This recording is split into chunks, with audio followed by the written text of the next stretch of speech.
We've got 10 days left until the NFL season starts. Time to get in that last batch of draft. And you know what that means? Another Draft-a-thon here today. We'll all be hitting Underdog's Best Ball Mania for $2 million. DraftKings Millionaire for another $2 million. Drafters Main Event Championship for another $2 million. But that journey starts right now. Of course, I am already in a draft room picking in the incredibly uninfluential 11 hole here, but we'll see what we can do in this spot. And this is my 10th to last Best Ball Mania. I'm almost maxed out there. A little bit less, well, actually substantially less on DraftKings and drafters, but we'll be getting in our best entries there as well in these drafts today. And of course, a lot going on, cut day going on, injury list going on as well. Guys like Tyjae Spears that have mattered a lot for me in my portfolio.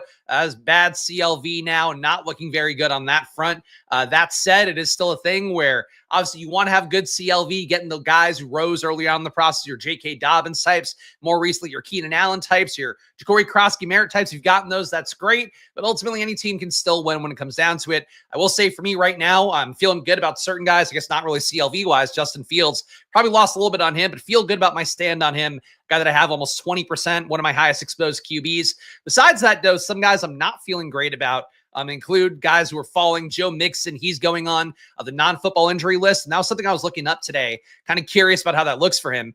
Joe Mixon doesn't get paid being on the NFI list. The team can still pay him if they want. They're not under obligation to pay him. So still a guy who you'd think they're behooved to get him back out there. He's behooved to get himself back out there. But certainly the Texans right now, a fragile spot. People taking Nick Chubb a lot. People not taking Dameon Pierce. I've gotten the 20th round. Some of the DraftKings slow drafts I've been doing. That's something where I think he's a guy I should be taking a little bit more of right now. But for me, the Joe Mixon bet is still the more pronounced part. Puka Nacua falls to pick 11 here. We will take him. Happy to get a share of Puka Nacua, a guy who made some negative buzz from that Dove Kleiman account on Twitter, where it's like not the actual guy named Dove Kleiman running it anymore. It's somebody else running it. They just do clickbait headlines, stuff like that. Somebody asked Puka Nacua whether he'd rather win a Super Bowl or spend a week hanging out with LeBron James. And he's like, well, I'd rather win a Super Bowl, but I'd love to do like blah, blah, blah with LeBron. Love to hang out with him, tickle him. I don't know what the fuck he was saying. Talk a lot of bullshit, though, about it.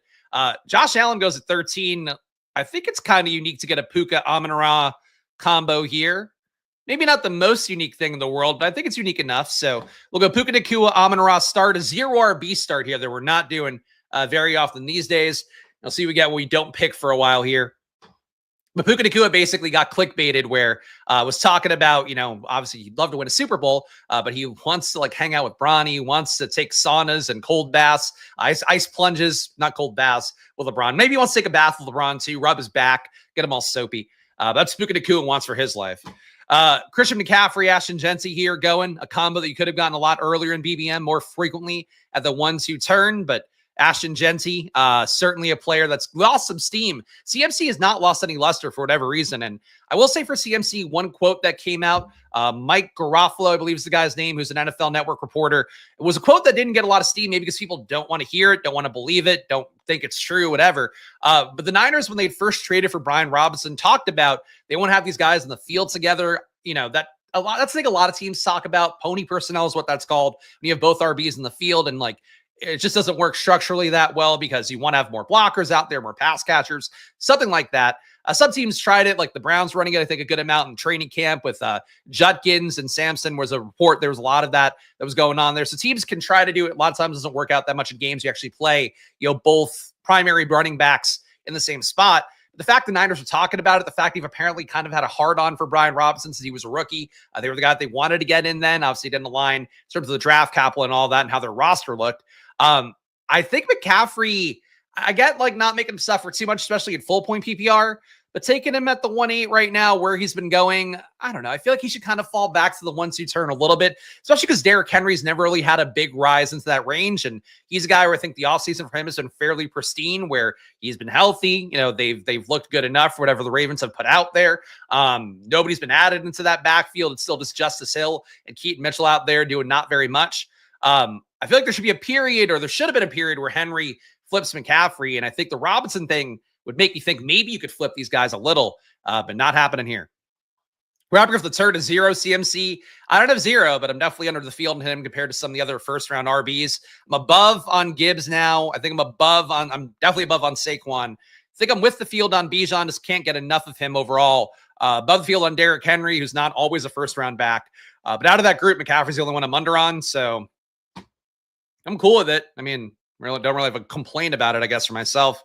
Sure, guys, like Steven hanging out here. Glad to see him, but dipping your callous, craggy toe into the waters this week. I mean, look, even if you haven't drafted best ball teams, now's a good time to do it, especially for our presenting sponsor, this best ball summer, Drafters. Promo code SPLASH at drafters.com. You guys know the deal on there. But play on Drafters. Number one, that'll be the third site I draft on today to try Draftalon. But I haven't seen some of you guys deposit lately, so shout out to you guys who have used the promo code SPLASH. But at this point, Drafters, I think, going to be an uphill battle to get to 70% plus.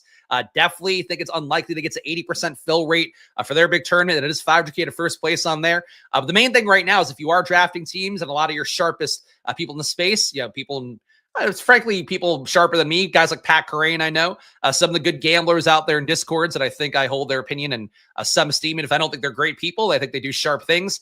Now a lot of people are drafting, 10 teams at a time because you have the most information at this point in August. You're also getting, the least soft ADPs and all of that, but as much as you're going to ever know in markets right now in football. So good time to get drafts, even if you haven't drafted any before, whether it is an Underdog on DraftKings or, of course, on Drafters.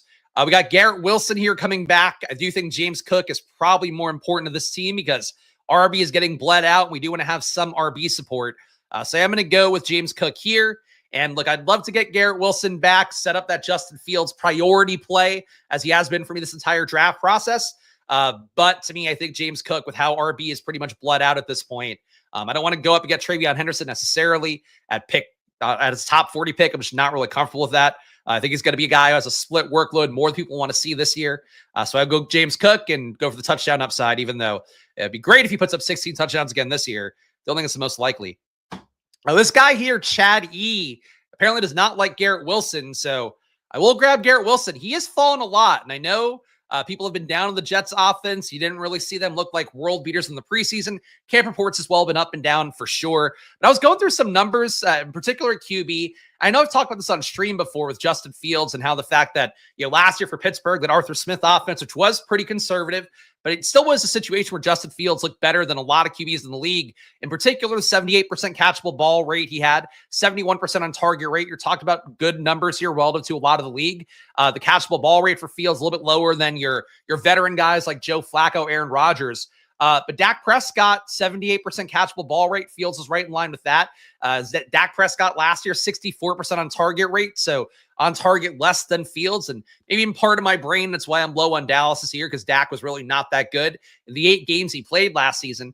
But still a spot for me. Again, you compare Dak to Fields and how these two guys are perceived.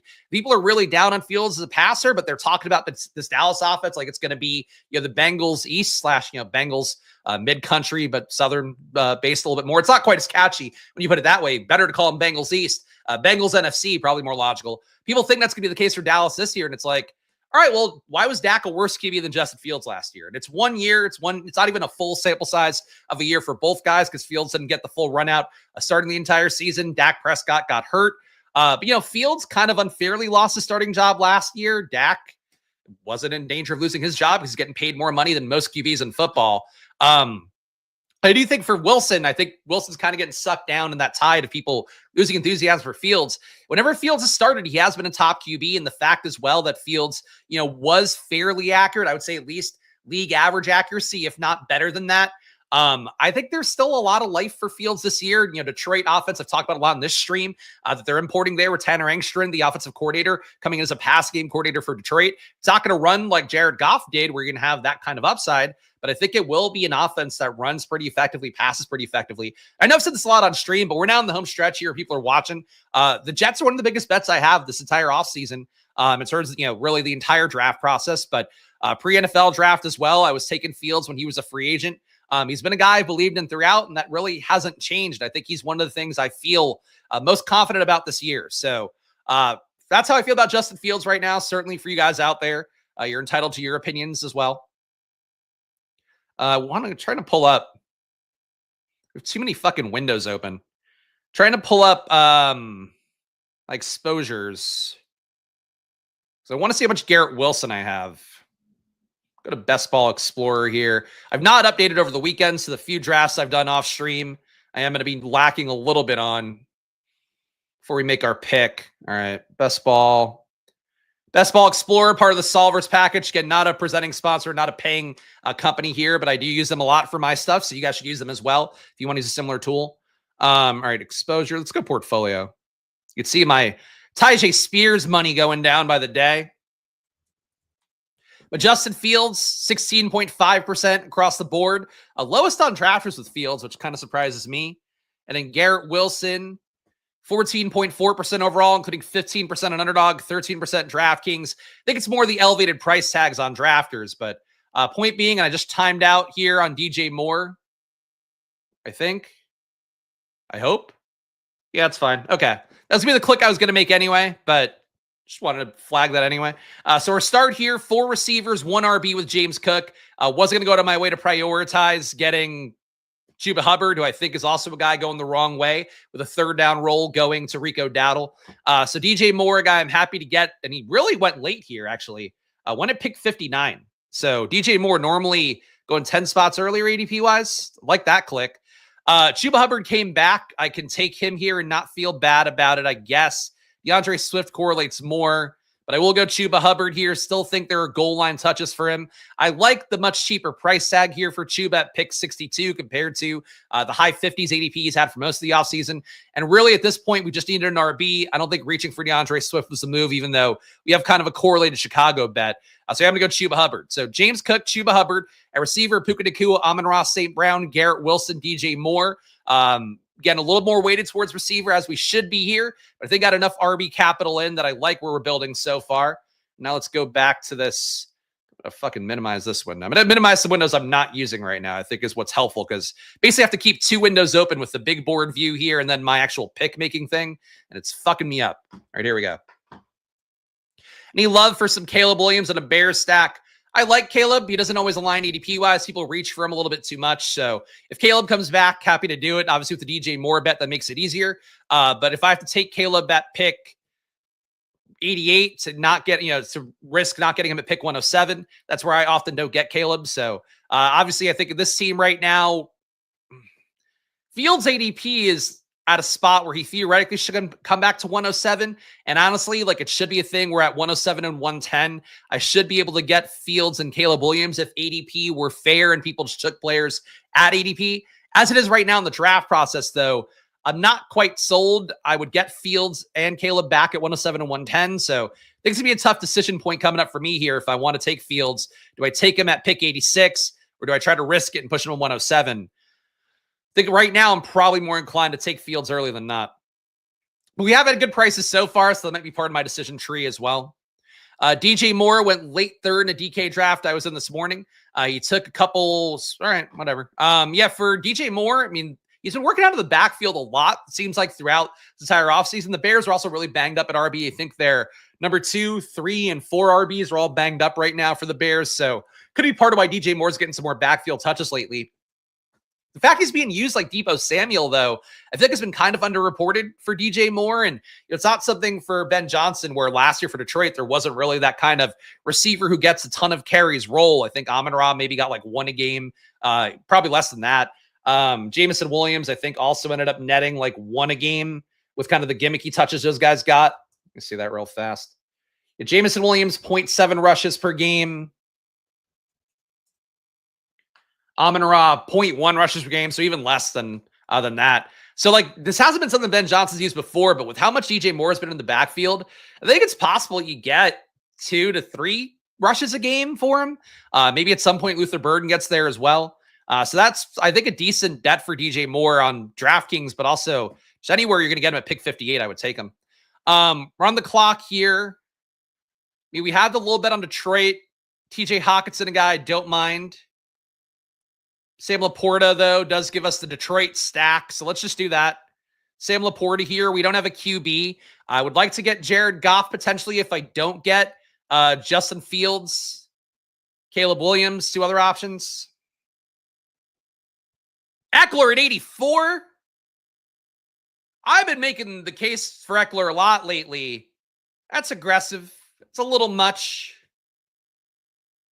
Oof. Oh, McCarthy at 85. Why not? Why not? When you take Eckler at 84, you deserve a treat then. And you should reach 40 picks early for JJ McCarthy. Okay.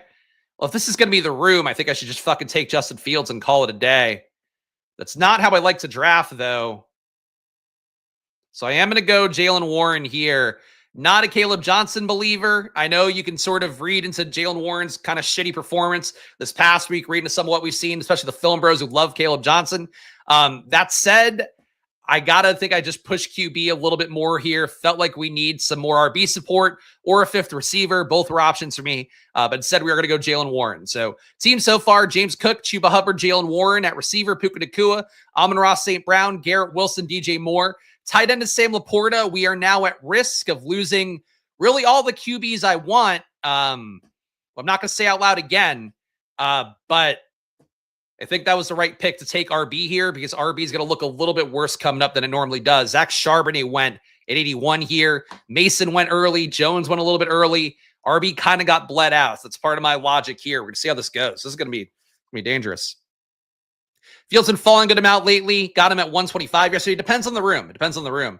The people are with me on Fields. He's grown mentally, and that's a big deal. Pitt made him better. I agree. I think it kept him more disciplined than he was before.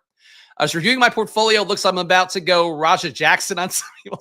Raja Jackson, by the way, one of the, and I'm a wrestling fan. I've been for a while. There's been some egregious things in wrestling in the past. There's one, if you're a wrestling fan like me, you'll know this one, but if you're not, maybe look it up. It's kind of interesting. Back at ECW, was like a wrestling company in the 90s, had a lot of success. Paul Heyman, if you know WWE, he was the guy behind it. They had a thing where they had this untrained wrestler who, they bladed in a match, which is when you use a razor blade to make somebody bleed. Kind of do a little superficial cut here. Doesn't really hurt the guy that much, but makes for a good visual.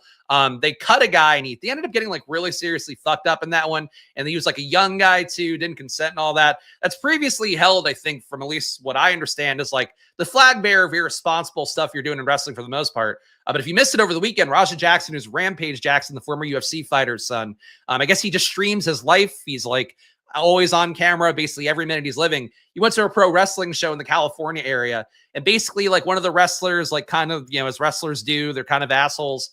They rib each other is what they call it, just, making jokes, whatever, busting balls, be the more logical way to say it for guys. He smashed a beer can on Raja Jackson's head, but it was the can was already kind of crushed, so it wasn't really anything serious. Didn't hurt Raja Jackson. He then somehow got worked up into a froth by both the streaming guys and also one of the wrestlers behind the scenes. And he tackled the wrestler guy for real, slammed him on his head. The guy was probably unconscious then. He then landed, I think, 20 shots on the guy, the guy trained MMA, I guess. Rampage Jackson's son did, not a surprise. Landed 20 shots on the guy's head as he's unconscious. It's a brutal, brutal video. If you watch it, it's you're watching one of those old school, what are the sites where they would show people dying kind of shit. Just awful thing. And he hasn't been arrested yet, or wasn't arrested the first couple days. I think some of the local LA media is saying that he might have gotten arrested, but if you I guess if you like that kind of content, it's gross stuff. But if you just want to see what people are talking about, it is a very noteworthy thing to see because that was fucking insane. You don't see things like that happen too often. I don't think I'd get a reference to New Jack today. New Jack's also in the WWE games. So he's having a renaissance here on stream. And for me, people know mass transit. There you go. New Jack, though, legit crazy person. So that's old school wrestler. Used to bring a shopping cart of weapons out to the ring, and his music would play throughout the entire time he was wrestling. It was fun gimmick. This room is giving a lot of stuff falling here. So cool. One of the things that fell is Justin Fields. Easy click here. Frankly, there are better values in this room right now, but I do want to lock up Fields. I think want to lock up my second QB here, depending on what we get back as well. But let's see what we get. Dobbins falling in this room precipitously. He would be a nice fourth RB. Nixon falling, that's obvious. ATN falling. Guess people may be vaguely concerned about a trade occurring there. Goff is probably going to come all the way back. I'm going to roll the dice here and just absorb some value with Dobbins. I think he makes this team appreciably better. I think Godwin as well, another guy who unfortunately I'm holding a lot of negative CLV on. But another guy I would have been happy to take as well as wide receiver 5 and just hope that my guys can get me through the first 4 weeks, maybe 5, 6, who knows. Without Godwin, we're playing for the big upside later on.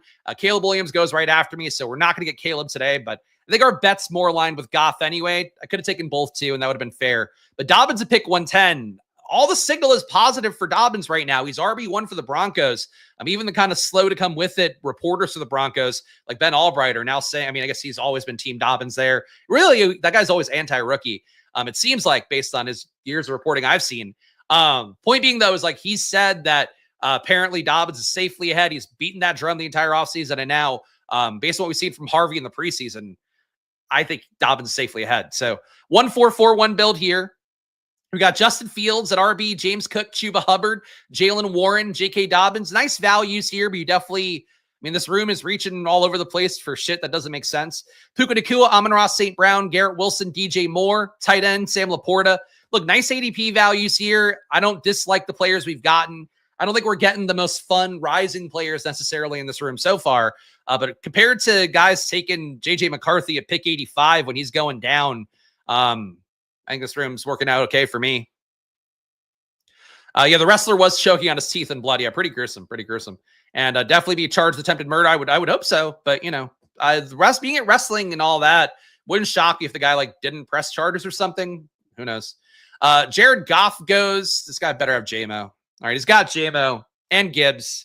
I get why this guy would take Goff. I thought, given this room and how QB, Kyler Murray, you could say whatever you want about him, make fun of him for the Call of Duty stuff. Him going at pick 121 is kind of batshit. So I thought we would have a shot that Jared Goff would have a similar fall. But unfortunately, no Goff here. So we'll have to get creative. QB2, that'll be fine.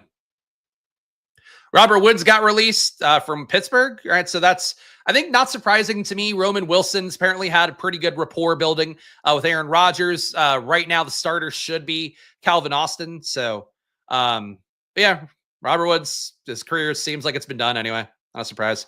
As long as Dobbins can find his helmet, he's the RB1. Yeah, that was said that on stream before, but Ben Albright was initially like, oh, yeah, it's got to be Dobbins being starting all year, and then Harvey's going to be the one taking maybe 30% of the workload. And then when Harvey started ahead of Dobbins in the preseason game, he was like, well, Dobbins didn't have his helmet, so that's why, which may be true, maybe not. Quinshon Judkins, not a guy I'm taking in drafts still. That said, the fact that the Browns cut Pierre Strong, probably a good sign for Judkins. Right now, the team is only carrying 2 running backs, and maybe they're going to scoop a third one off the scrap heap. But right now, they just have Jerome Ford and Sampson. So good news for Ford and Sampson right now, because those guys are going to be leading the backfield until Judkins gets signed. The reports have been the Browns, number 1, want to see what the NFL's discipline is for Judkins before they sign him. Number 2, Judkins in the range of the second round where all those guys getting guaranteed money. So I think you have 2 things coming to a head there. We'll see what happens. Really, QB got fucking gobbled up aggressively during that time period. Keenan Allen hanging around. He is still a credible wide receiver 5, so I'm going to go that way for now. Man, I really got scooped aggressively at QB. Even guys I would consider backdoor stacking didn't come back. I think Braylon Allen rounds out the RB room pretty well. I'm going to punt my QB issues down the road, I guess, at this point. Braylon Allen, RB5. Come on down. 1-5-5-1. We got Justin Fields, James Cook, Chuba Hubbard, Jalen Warren, J.K. Dobbins, Braylon Allen. I love the RB room. Not a big fan of Chuba Hubbard. James Cook being RB1. It could be better, but I think in terms of the total structure of the room here, I think we got enough capital at RB. At receiver, Puka Nacua, Amon-Ra St. Brown, Garrett Wilson, DJ Moore, Keenan Allen. Still not used to this really early Keenan Allen tag, given that I took him so much for free at the end of drafts for a while. He's one of my highest exposed guys, going in the 190s, 200s. That said, this is the price for him now. The Mims guys, the Kirk guys, even the Josh Palmer types are gone. So the Keenan Allen's probably the last of the credible wide receiver 5s. And Sam Laporta, technically an elite tight end. Would have liked to have gotten a Detroit stack that didn't come back for me. So gonna have to get a little more creative at QB. Room's been crazy with QB starting yesterday. I think it's because people feel like maybe they can get the other skill position players later on and kind of fish from your Ollie Gordon pool type and feel good about your RB room. I'm still not sold that's the case. Like, people just really are panicked about not getting QB back enough and not having enough QBs. I'm still comfortable getting a Bryce Young, Cam Ward QB room if I have to. If I really have to, an Aaron Rodgers QB room. I'm a little more comfortable taking Dart these days, especially if you have two QBs who were starters ahead of him, because I think Dart gets on the field now. I wasn't confident about that before, but he played 2 lights out in the preseason, and he was lights out in college anyway in my data. So seeing him now have a realistic pathway of getting on the field, I think matters. Yeah, the QB, how you build QB rooms, I think overall shifted pretty meaningfully in the last couple of weeks. Small percentage that Judkins goes back to college. I think that he would like that as leverage, but realistically, going back to the draft pool, he would lose money, especially because he is in that guaranteed money range again of the second round. So I think Judkins waits it out. They probably find a middle ground at some point, or he gets his suspension from the league if he gets one, or he gets cleared from the league and any signs. That'd still be the most logical bet. Because like risking injury at this point, if he tears an ACL, he might never play in the NFL when he was already, locked into a certain salary structure. So I don't think they would do that.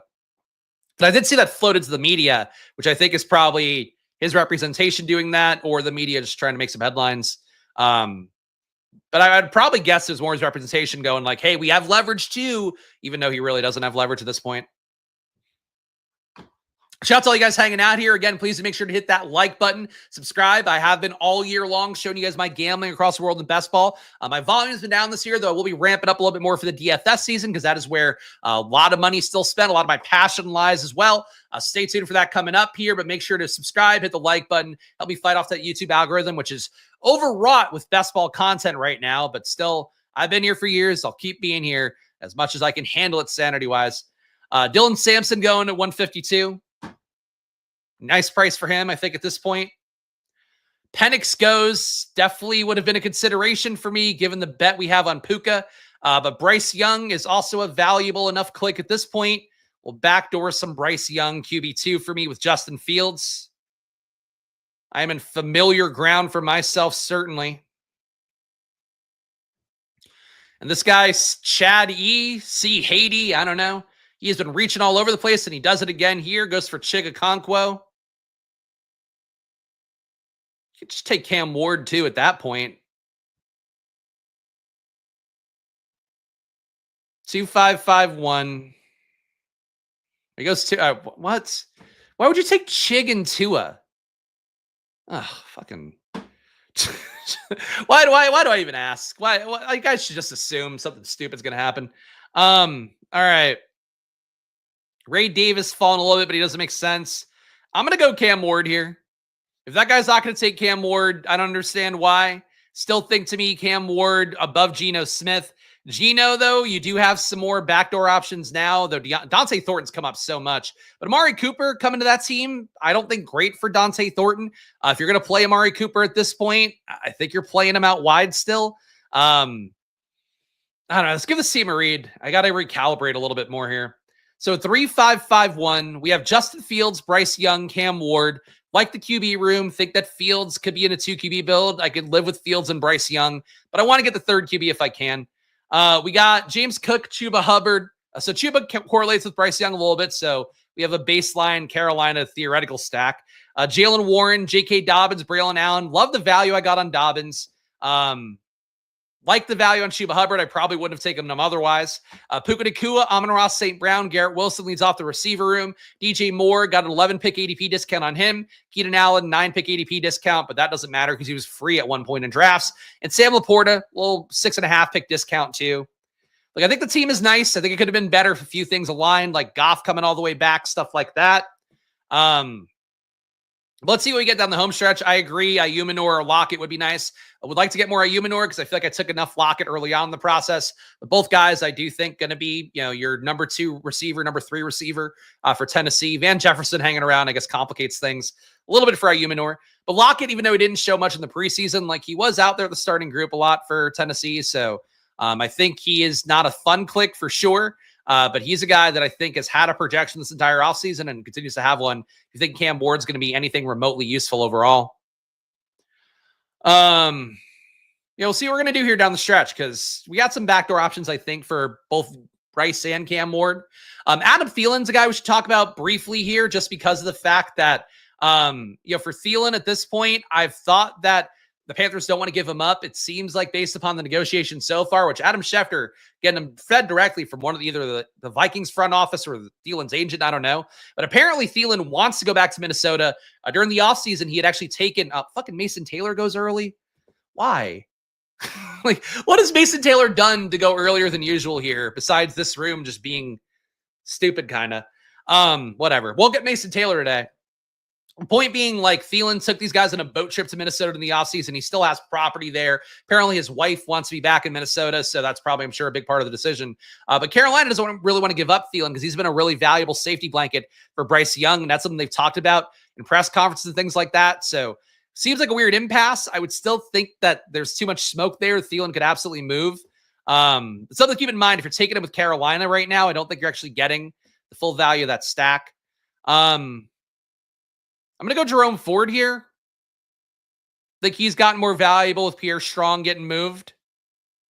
Rashad White I'd have been okay with as well, but I feel like I've got enough Rashad White at this point. Ayumanor is coming up. I don't know that Ayumanor logically is a player I want to take over Adam Thielen. But I'm going to go Ayumanor. I think I've got enough Thielen at this point. At least I feel it spiritually. I've got my fill of Adam Thielen. My cup is full of Adam Thielen. I'll give this team a read here while you can look at the draft board. So at QB, I have Justin Fields, Bryce Young, Cam Ward. RB, James Cook, Chuba Hubbard, Jalen Warren, J.K. Dobbins, Braylon Allen, and Jerome Ford.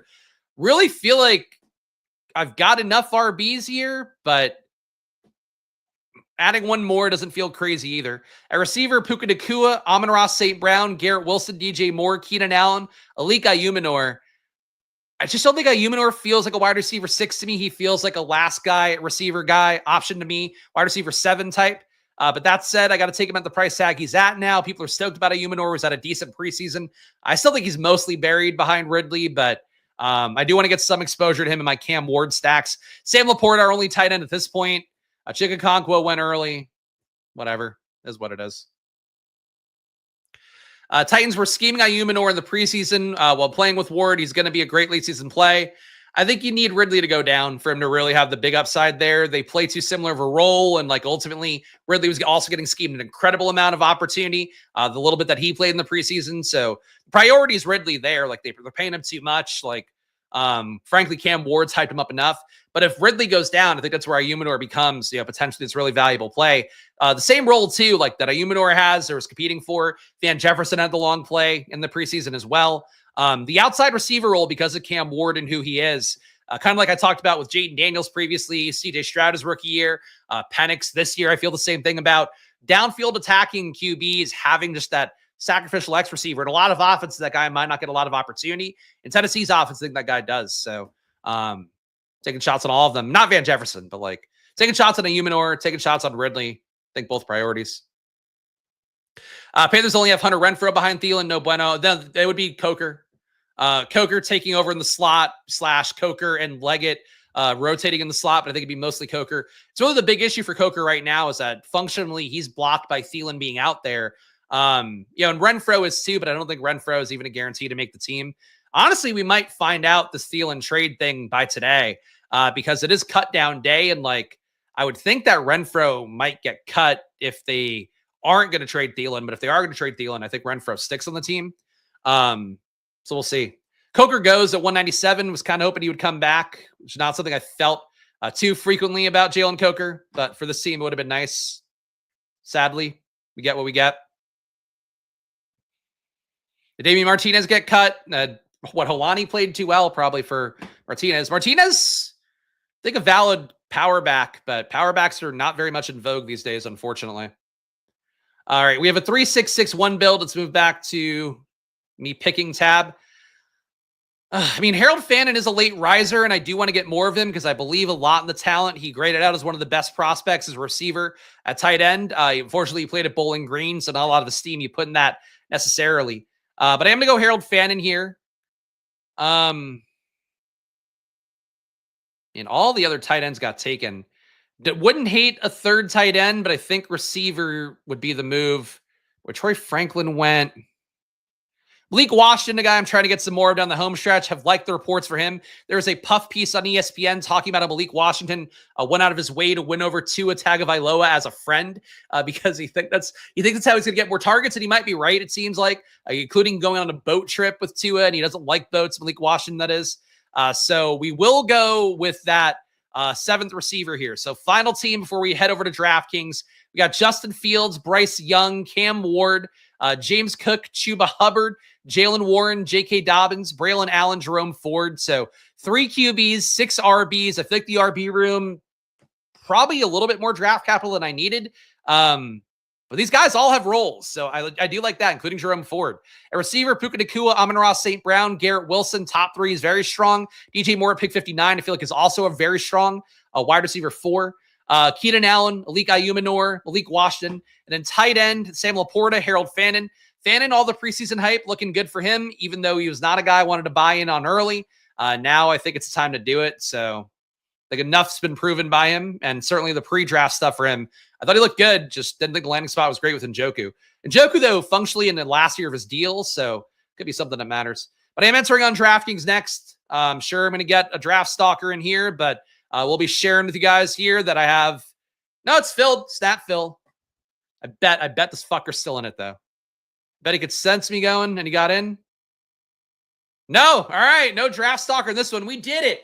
But I think, OMG, look at me. Is that Nolan? I think we got one of our regulars in here.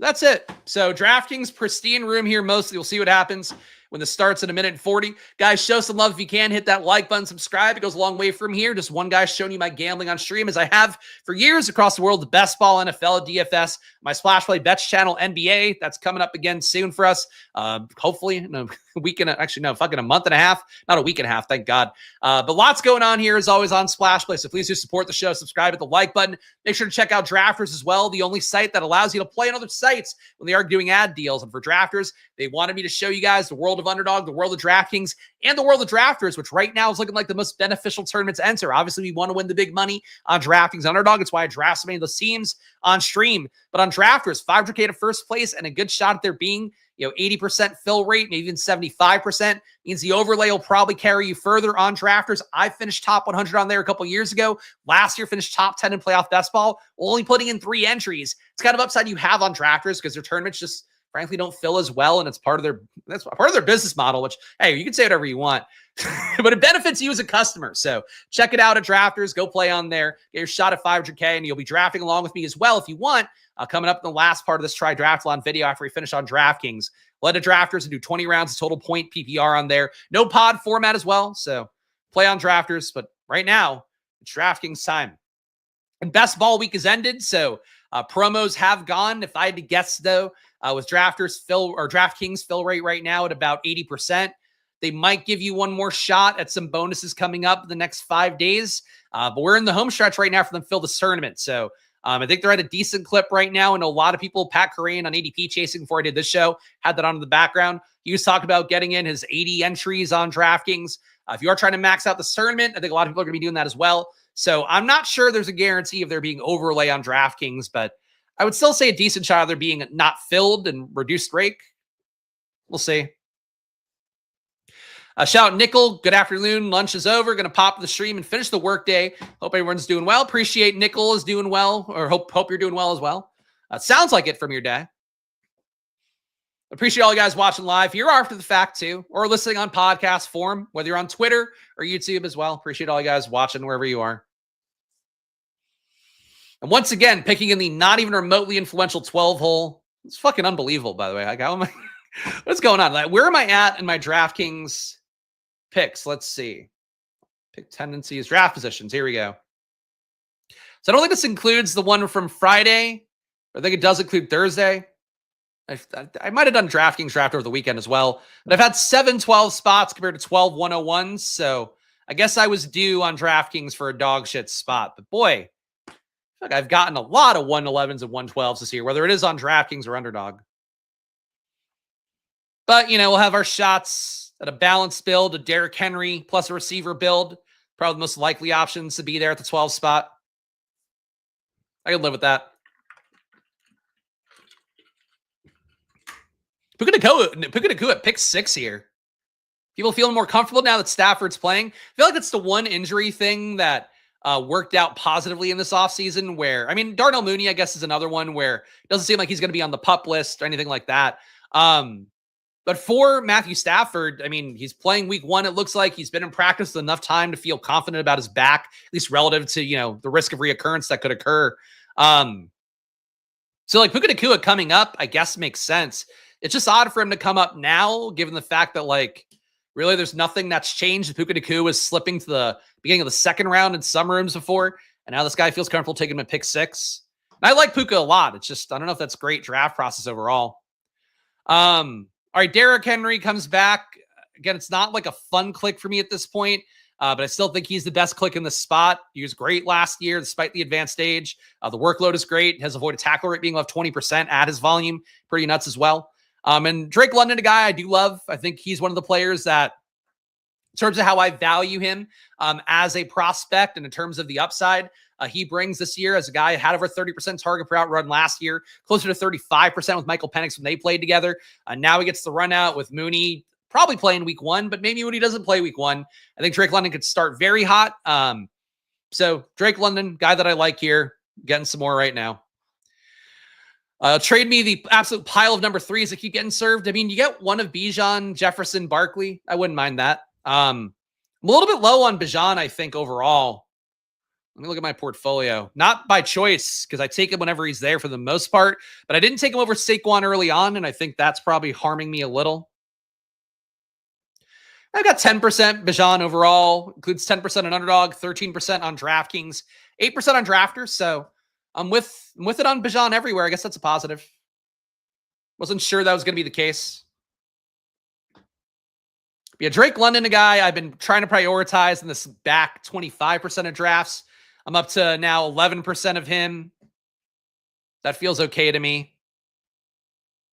It's hard, man, with best ball, though, because Drake London, if you gave me a choice, really out of all the guys in this range, who I thought was going to be, make a leap in terms of how he's viewed by the public, in terms of how he plays, in terms of having, I think, a shot at putting up like a 200-yard game with a couple touchdowns, I think is in the potential Drake London bag this year, just because of what I expect this Atlanta offense to be in year 2 of Michael Penix.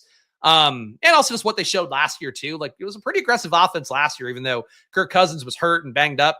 I think it's all good for Drake London. The issue is for week 17, if it goes down to him competing versus Nico Collins, Neighbors, Amon-Ra, even Brian Thomas, who I think the least of in that group, given that what we're drafting Travis Hunter as, what the offense could be as well, relying on the run and all of that, what Brian Thomas put up last year, and it was kind of weird circumstances where that entire Jags team was dead. So they built the entire plane out of Brian Thomas. I'm not sure they fully do that this year, but I still think he's got similar one-game upside as to Drake London. It's hard to love a guy, and it's not hard to love a guy. It's easy to love a guy if you really try hard enough. Pun intended. But it's hard to love a guy so much to me in those spots where it's any of these guys can win you all the money at the end of it.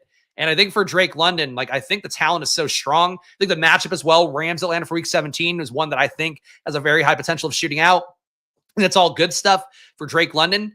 But, do you want to have less of Neighbors to get more of London? I don't think so.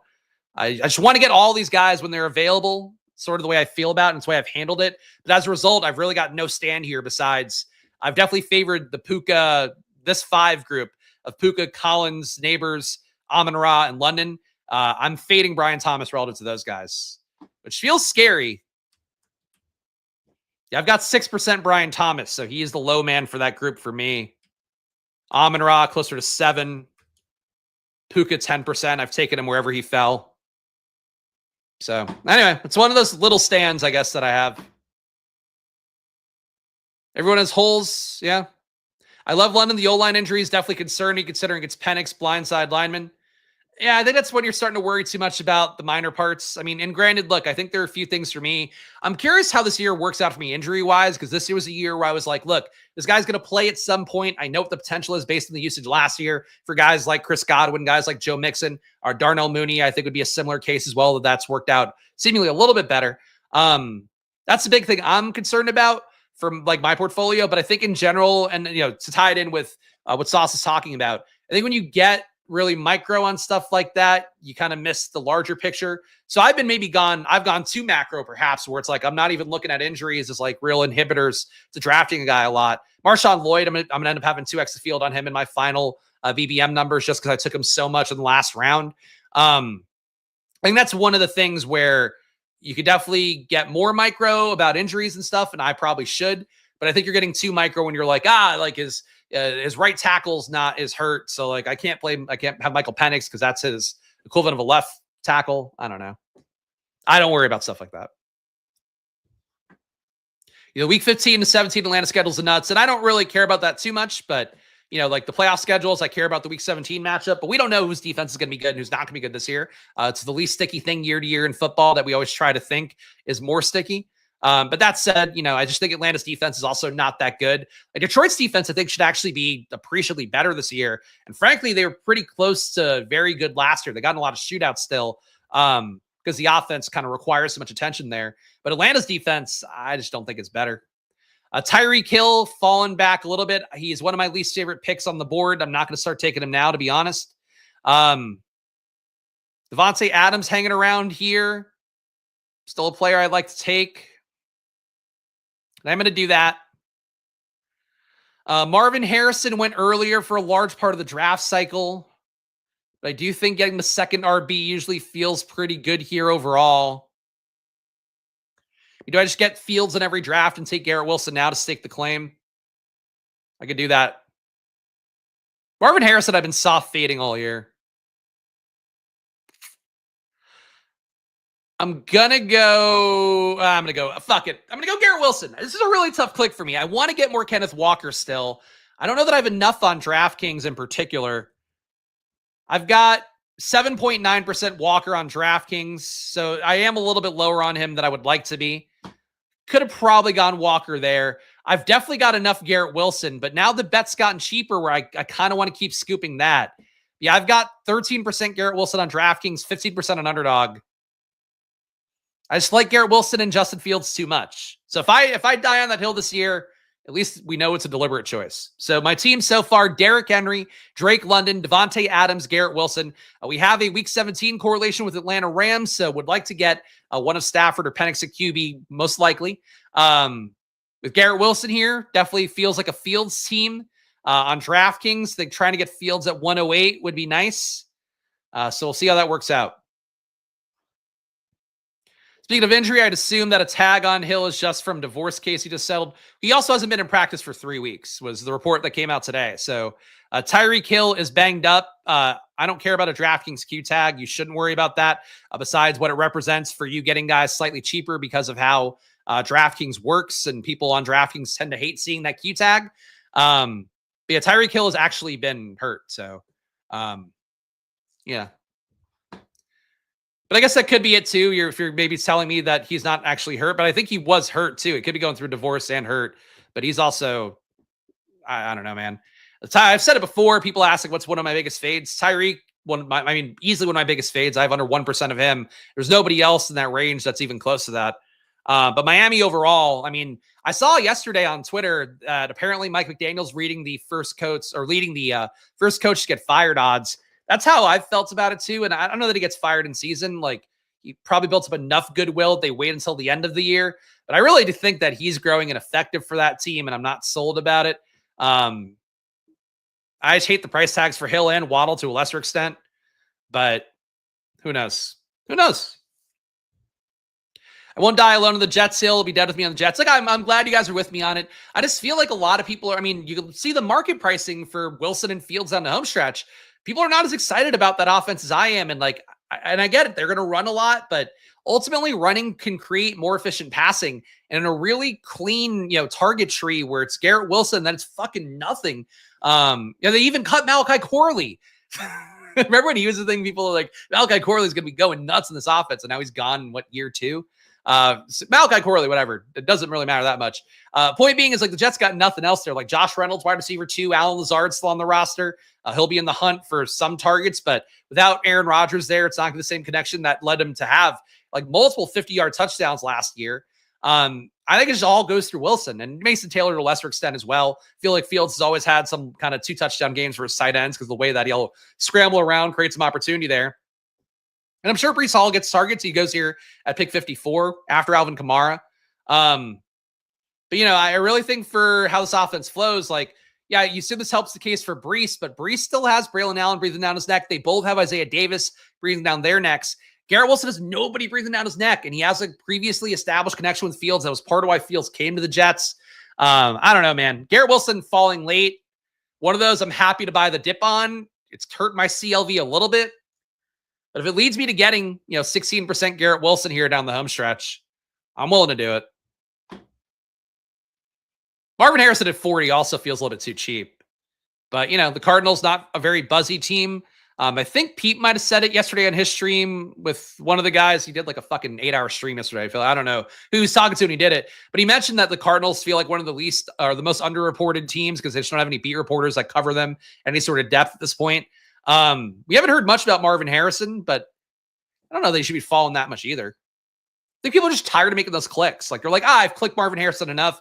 I've clicked Garrett Wilson enough. Let me click Omarion Hampton more now. And I don't know that's how you should do it. Pacheco going early here. Jesus. All right. RB not looking great to me.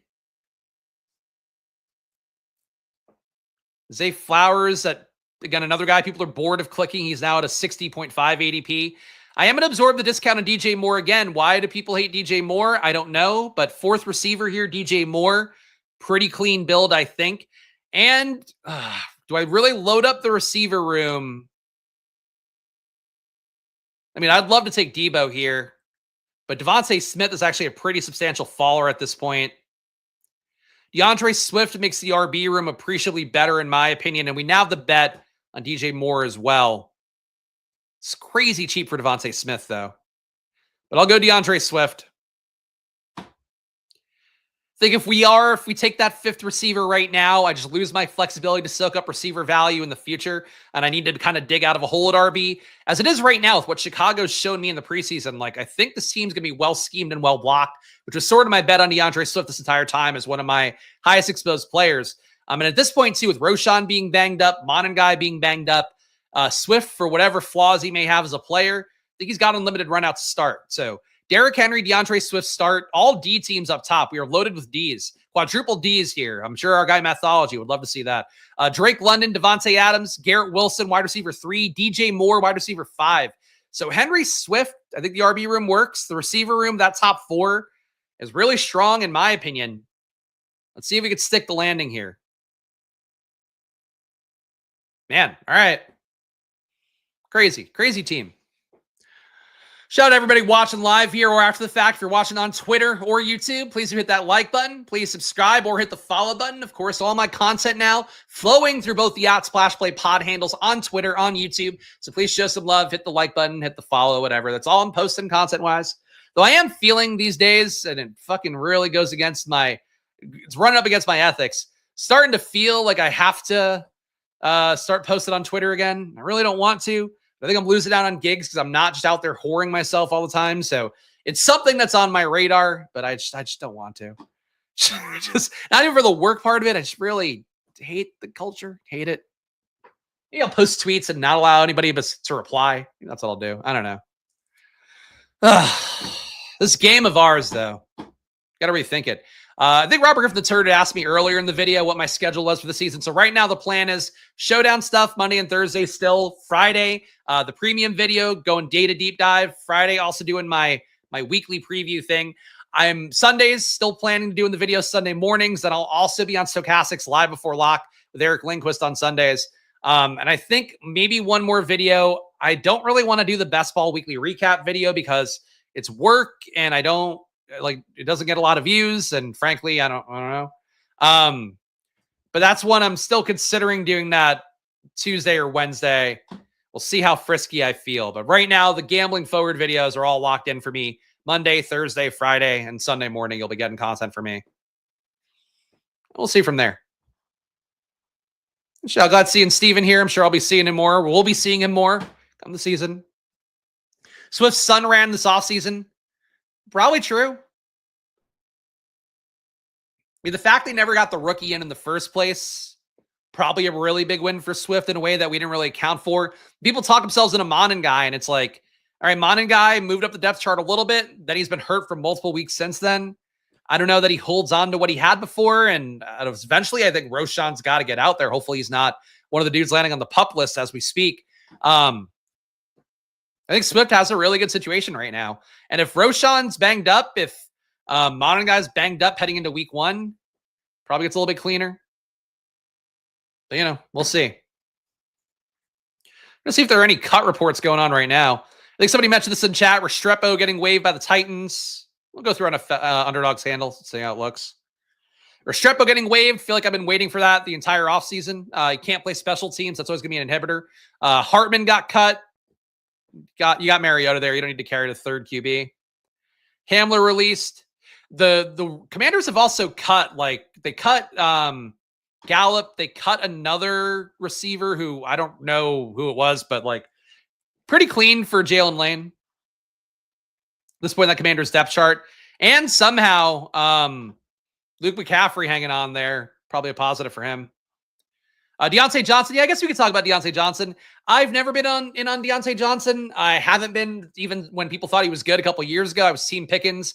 We'll always remember the reception perception guy who runs their social media. Not Matt Harmon, but the guy who ran their social at this point was had replied to a tweet about me pointing out how bad Deontay Johnson was in EPA in that offense, compared to how good Pickens was in that offense, and kind of, in my opinion, led to what being Pickens the top receiver, and ended up being the case as Deontay kind of fell out of luster there, and then obviously moved to Carolina, blew that opportunity too.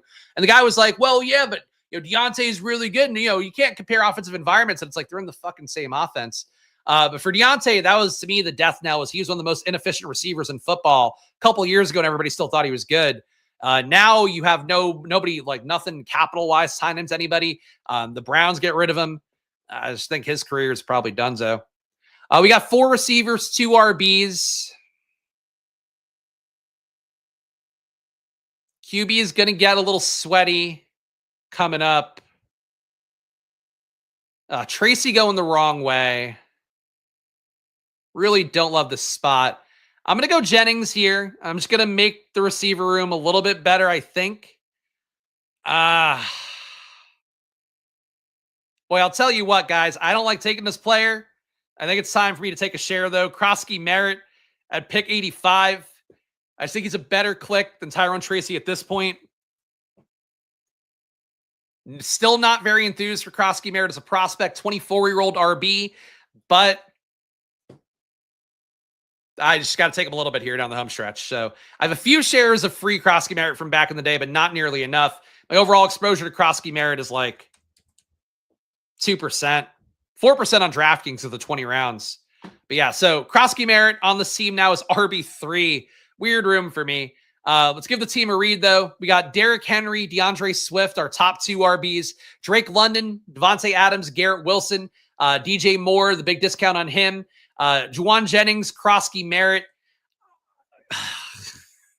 Krosky Merritt's RB3 feels awful to me. I really strongly believe that. I think Eckler takes equity away from him. I think Jaden Daniels himself takes equity away from him. I think Chris Rodriguez takes some power run equity away from him.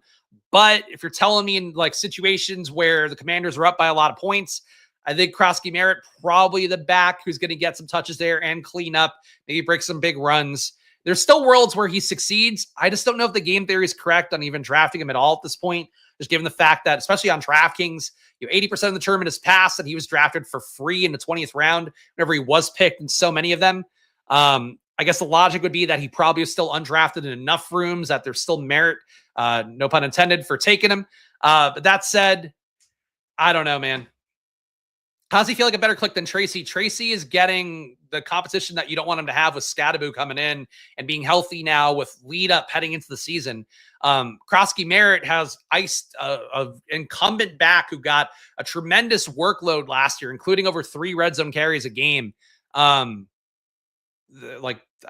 can't explain it more than that if you're not on the same page. The JCM disclosures changed a lot in a week, or discourse rather, disclosure, sorry. Discourse, Adam typed it correctly. I said it incorrectly. It has changed a lot. I still feel the way I feel about him, which is I don't think he's a special prospect.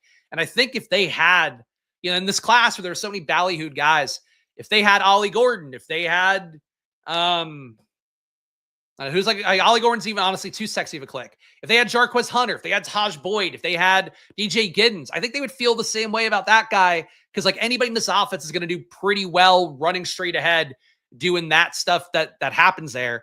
And I still think I have a hard time seeing Krosky Merritt being a player can focus on projections like I have this entire year in terms of how I'm breaking my teams down. Like I don't think Krosky Merritt's projecting for 18 points this year per game in terms of like full point PPR on Stochastic, on ETR, on whatever. I just don't think he's getting there, but I think he's getting you to 12 to 15 point projections. And in some games he'll spike that 18 to 20 points. Is that worth it at pick 85? Maybe. I mean, I think it's close to the other guys in that range, and that's why I'm willing to take him. But, you know, like I'm not going on my way to take him at pick 85. It's just what else is there. Do I think he's a better click right now than Jalen Warren? I think it's pretty close. Charbonnet. I think Charbonnet's getting a little too much steam, to be honest. People like reading too much in the quotes that have been given by Clint Kubiak and the coaching staff about getting him more work, and more work could be 33% of the workload. And certainly the contingent value is huge, but I just think Krosky Merritt going around pick 100, still a good range for him, unfortunately.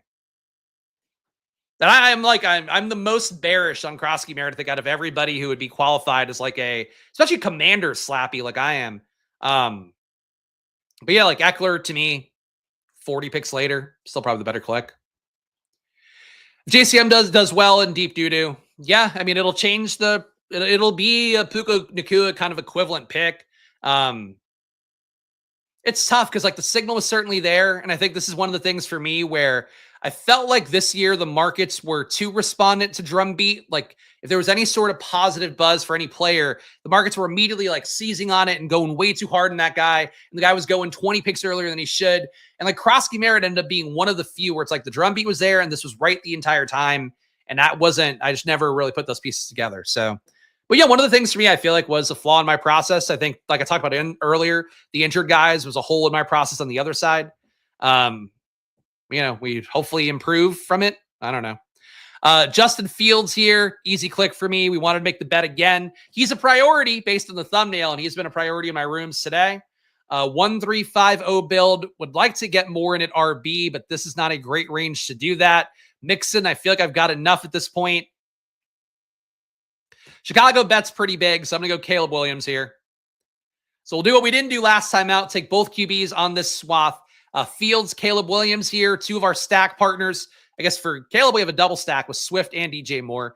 But Justin Fields, Derrick Henry, DeAndre Swift, Drake London, Devontae Adams, so a likely third QB coming from that group.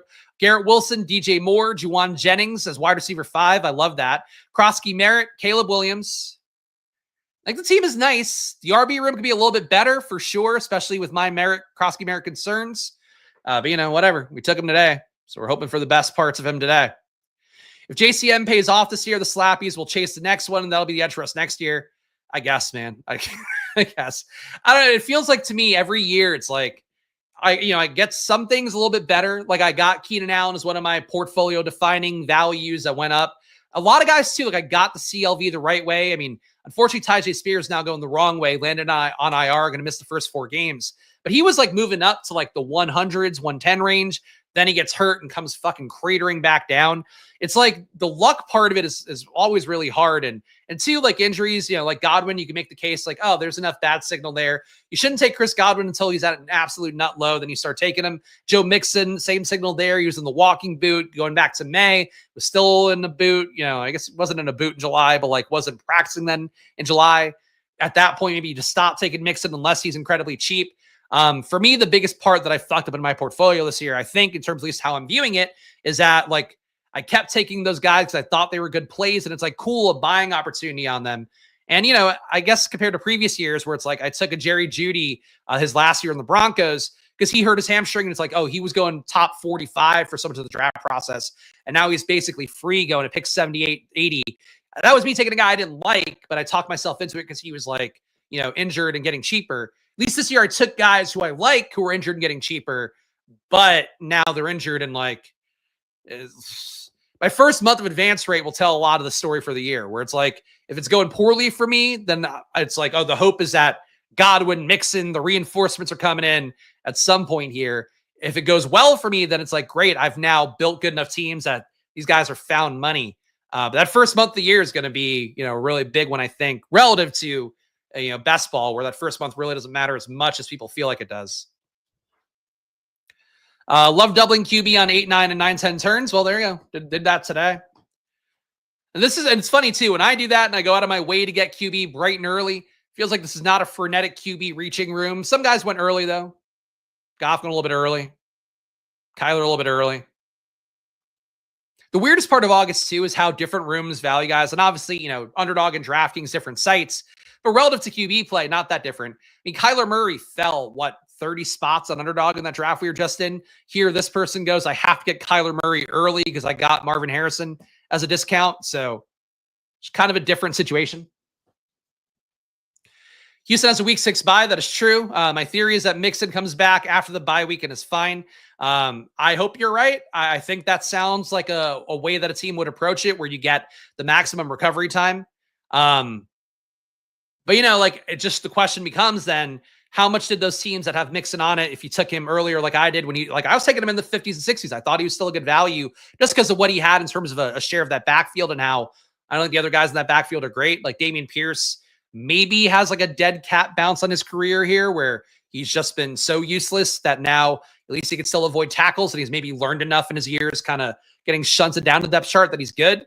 He's young enough too, where he could, he's as young as Krosky Merritt is, so maybe he could break out. That's now the risk we run for Mixon. But if Mixon comes in and he goes right back to being a 20-touch back, and now the offense is better, and the pass game maybe had to improve in that process because the RBs who are behind Mixon aren't good enough to carry the water. There's still outs for Mixon that are good. And, there are outs for Tyjae Spears that are good. I was actually talking about in the Discord before the show with Robert Griffin III, where it's like, it's absolutely cope for me with Tyjae Spears and how much I have of him. But Tony Pollard doing a month where he's got no credible backup, it'll be Khalil Mullings behind him. Nobody is a serious back getting real touches unless Mullings is great. You would hope then that Pollard picks up some more mileage in that first month. Tyjae, whenever he comes in, is then a little bit more valuable because Pollard's likelihood of going down goes up. And it's that can happen, but still CLV wise, it doesn't feel good right now. So, that's the trade-off, I guess. Keenan Allen was a great empiric victory for me, if not a real victory for me. Joe Mixon, Chris Godwin, real losses for sure. Even Juwan Jennings, relatively a bit of a loss for me. Nick Chubb goes. I would have considered taking him here, but didn't work out that way.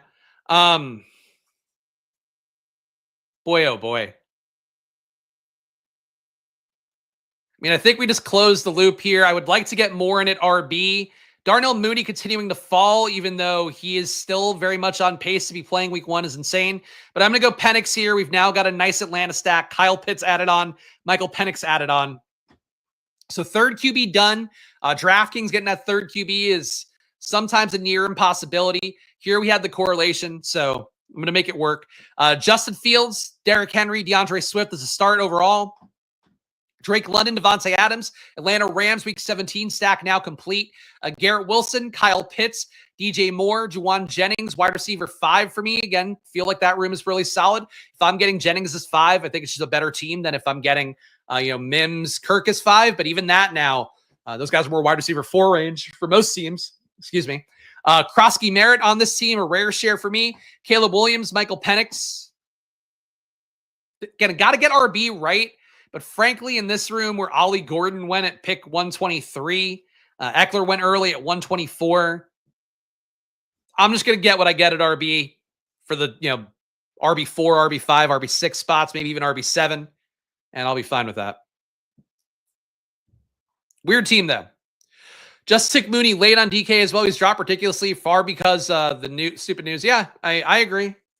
It's been odd how Mooney hasn't been reported out more, and people too. I've noticed it because people have said it in chat before. People missed the second quote from Raheem Morris where he was like, yeah, he's exactly where he should be. I think he's going to be ready soon. And people missed that first one for the other one where they were like, he might play at some point this year. And that one stuck in people's brains.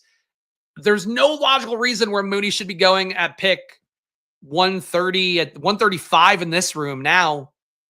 I think people are lumping him in with Godwin and Mixon. And it's odd because Godwin's fall has stopped. Here he went at 119. But I saw Godwin on Underdog this morning go at 95. So like Godwin's fall has stopped for a lot of people. But Mooney's continues on, I guess. I don't know.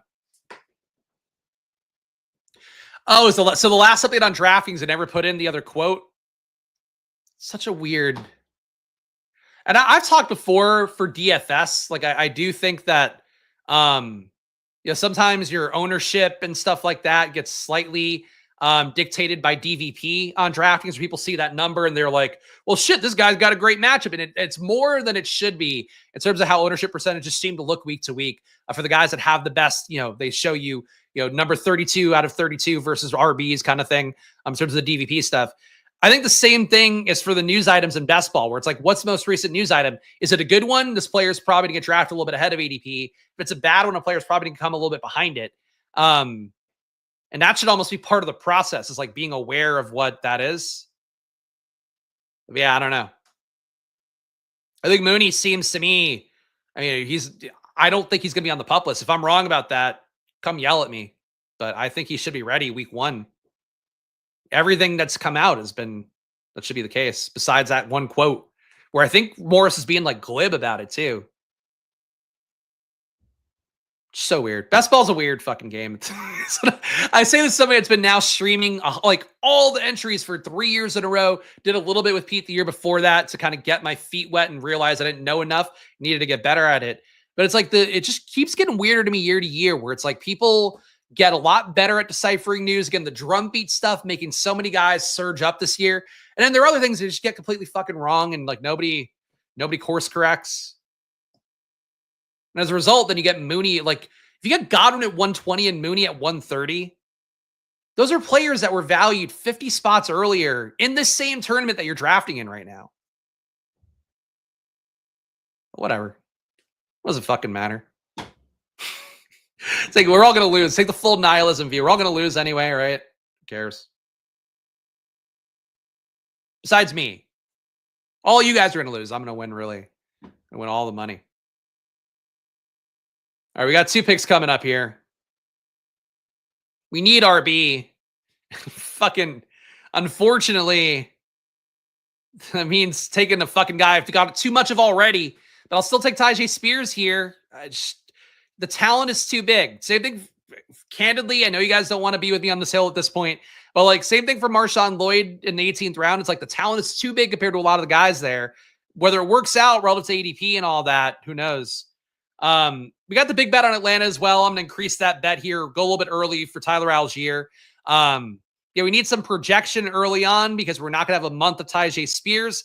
Derrick Henry should carry a lot of that water. DeAndre Swift, especially as well, given how banged up Chicago's backfield is. He should carry that water for the first month. But Tyler Algier, I think, makes sense. Beginning of the year, end of the year, the bet's going to remain similar. And Algier, I don't buy the quote, but Bijan Robinson said recently that he's the 1A back and Algier's the 1B. This is the kind of thing you say when you're the lead back and like you're just trying to be nice to the other guy. But, maybe that's true and Algier gets more work than people realize. Who knows? The team so far is a 3-5-5-1. Made it up a little bit at RB. Get our top 5 receiver. Has to stand on its own for now. Justin Fields, Derrick Henry, DeAndre Swift at receiver. Drake London, Devontae Adams, Garrett Wilson. That is a really strong top 3 for me at receiver in terms of how I view things. Kyle Pitts at tight end. I can live with that being my tight end 1. We'll add 2 more on probably. DJ Moore, wide receiver 4. Love that. Jennings, wide receiver 5. Love that. Game stack as well for week 17. Krosky Merritt, one of few shares I have of him, the more on DraftKings. One of few shares I have him in top 100. That much that actually might be the first one I have for him as a top 100 pick. Caleb Williams, part of that Chicago Niners stack. Michael Penix, part of our Atlanta Rams stack. Tyjae Spears, Tyler Algier, part of the big Atlanta grouping I have. And as long as I add a Patriot at some point, we got game stacks. I like the team. Happy with the team. Arroyo at 166 is a stupid pick. He's had all the negative news that's possible over a preseason in the back half of it. AJ Barnard, still not a guy I'm dying to take, but take him in round 20 over Arroyo in round 14. Silly. Change McMillan to a doubtful tag, like that's helpful. Yeah, he is doubtful. He's doubtful for the first half of the year. Really weird though that the Bucks cut Trey Palmer. I think that might be a good sign for Tez Johnson, who really graded out well efficiency-wise based on how he played at Oregon his last year before getting drafted, but just an awful athlete for a guy who's way too small. Tez Johnson is like one of the comically worst athletes relative to size in RAS testing. But I think it might be a good sign for him because Trey Palmer, reliable guy you'd go to. It's either a good sign for McMillan or a good sign for Tez Johnson. They're cutting Trey Palmer at this point, especially with Godwin starting on PUP. Best Ball's wildly autistic. That sums it up pretty well. How goes the drafting? Drafting is going well, Braden. I appreciate you asking here. One more stop on our journey coming up, guys. Of course, we'll be hitting drafters next. We're in round 15 on DraftKings. Become draft with me on drafters. Great site to play on, especially for your money at this stage of things. Look, if you want to max out DraftKings, I certainly get it. I'll be drafting on DraftKings later today on Stochastic. I love the site as well. But on drafters, at this point, your money is going to carry you a little bit further on there because there's a very high shot of overlay. There might be an incredible amount of overlay depending on how things look. At this point, their tournament's a little bit over 50% filled compared to DraftKings being 80% filled, Underdog being 85% filled. So at this stage on drafters, I think there's a pretty good shot. You end up with about 25% that tournament not being filled, which means no rake and actual money being put in. It's that guaranteed prize pool by drafters, which means that you probably end up winning more money at the result of it. Even if you build a team that's not that great, you'll cash higher. So play for the sites that do give you the better shot at money. I think down the home stretch, drafters certainly one of them. That's really it. I don't know. But use my promo code SPLASH. That's the other one. Promo code SPLASH at drafters.com. Do that. But really try to make your money count as well. Promo code SPLASH, drafters.com. Rip Deuce Vaughn. Yeah, Deuce Vaughn, never somebody I liked. Graded out to me like one of the worst possible rookies coming in. And I'd have people coming into the chat yelling at me about how Deuce Vaughn was going to win the backfield over and he's a great pick and all that. And sad to see. Sad to see. He's too small. Much like Tez Johnson, too small. But at least Tez Johnson played well in college. Deuce Vaughn didn't. You gimmick. Muggsy Bogues. Drafters heading for historic overlay. I think it's clearing up a little bit more. I think people are getting some more entries in now because they made a pretty big leap to get to like 55% filled or whatever they're at now. I think it's like 54 and change. But it's tough. It's tough to get that last 20% for sure. And I don't think they're going to. We got 2 picks coming up here. I agree they need a redeposit bonus. They never offered me one. I had asked, and they were like, "Yeah, we're gonna get you one," and didn't. Not trying to shit on drafters. I asked, do the best I can, but they might not agree with their strategy. So who knows? Feeling like a spot for one receiver, one RB, but receiver here, Quentin Johnson and his concussion, not my fave. Mason Taylor, I think getting him stacked up with the Jet stuff we have going. I think that's the click. And unfortunately, there's nobody at receiver I want to take. RB, Rico Dowdle to me has shown enough with the preseason role being the 3rd down back for Carolina. That is upside, and this isn't a Chuba team. So we'll leverage against my last team where I had Chuba, and I will go for Rico Dowdle as my likely last RB. Top 5 for me at receiver is, frankly, more than strong enough in terms of how I view things that I'm cool punting receiver further and just taking some more lottery tickets there. But I'm definitely building in a way here that I think might be uncomfortable for some people. So just kind of pointing it out loud. But the team right now is a 3-6-5-2. So we have Justin Fields double stack with him, Garrett Wilson, and Mason Taylor. At RB, Derrick Henry, DeAndre Swift. At receiver, Drake London, Devontae Adams, Garrett Wilson. Again, love that top 3. The Jets of last year that played so well. Reunited for me here. Tight end is Kyle Pitts. Wide receiver 4 is DJ Moore, who I think is really nice on PPR. Juwan Jennings, my wide receiver 5 here. He might land on the IR list if they don't agree to a new contract / he doesn't back down. Those were the reports that were coming out yesterday. I think, who was that guy? Asian name beat reporter for the Niners. It was one who was saying it. But basically, if Jennings doesn't get in practice soon, they might put him on IR with his quote-unquote calf injury, and he would then miss 4 weeks as well. So he could be part of that Godwin, Mixon, you're kind of fucked, Tyjae Spears, kind of fucked for the first month group. But in this room, still, I think I could withstand it. So Juwan Jennings, wide receiver 5, and I think he was a luxury wide receiver 5. Krosky Merritt, Caleb Williams stacked up. Penix stacked up. Tyjae Spears, took the discount on him again, even though I really don't need more Tyjae Spears at this point. Algier, wide receiver, or RB5. Mason Taylor, tight end 2. Rico Dowdle, RB6. The RB room plays. I think the receiver room is good at the top 4. And really, you want your top 4 to hit and be the thing that carries you for the most part. Deuce Vaughn only got a shot because his dad was the RB coach. Yeah, scouting department. Yeah, that was it. And drafters, yeah, DraftKings a redeposit. I think we already covered that one. Be a little Nepo baby hire was Deuce Vaughn. But he also got a ton of volume at K-State, was it? I think it was where he went. He got a ton of volume there. It was just that it wasn't good volume. And also, like I talked about, if you're a smaller back and you don't avoid tackles at a really preposterously high rate, you have to be like, Jahmyr Gibbs, 33% avoided tackle rate. Bucky Irving, same thing in college. You have to miss so many tackles because if you don't, you're just not going to succeed in the NFL because the accumulation of hits and you'll fall down a lot easier on that first contact as well. Deuce Vaughn didn't have that. He was an efficient player EPA wise. He just had nothing going for him besides getting volume. And, the biggest predictor of volume in the pros is volume in college. So if you want to make that case for Deuce Vaughn, he got volume in college, but I just don't think you could be like 5'5" and be a running back. And if you are one, you got to be like Darren Sproles type, and you got to be so shifty, so elusive, so athletic. He wasn't that either. So sad to see, but not really.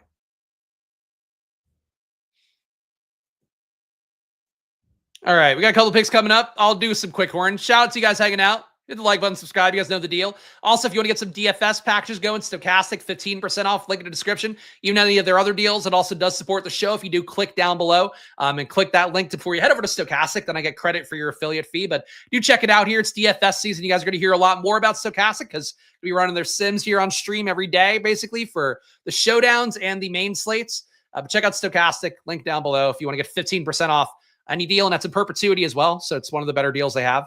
All their other deals tend to be, they're done after that first pay cycle ends. The affiliate deals, you get off forever. And who doesn't want to get off forever, right? I know the chat does. I know you pieces of shit. You pieces of shit love getting off. I will be on Stochastic later today as well, 3 p.m., doing my best ball draft. I think the last 2 streams on Stochastic, maybe one next Tuesday as well, but home stretch of my Stochastic streams as well. If you want to see me be 10% more professional, 25, somewhere in that range. Isaac Garendo talked about Brian Robinson earlier, how people kind of missed the quote about Brian Robinson potentially being on the field as Christian McCaffrey, also being a guy that apparently this team has wanted for years for whatever reason. I don't, you could call him crazy. But yeah, if they give Brian Robinson a Jordan Mason role, it's probably not that bad for him. Garendo, though, apparently the beat report is expecting to be entirely just on special teams now. The team was apparently unhappy with his results, which is crazy given that we saw him be a pretty viable fantasy asset down the stretch last year. He's still got freak speed that Brian Robinson is like nowhere near. But bad signs for Garendo at this point. Troy Franklin would have liked to have gotten him in at receiver to give me somebody with upside here. This is not a fun pocket.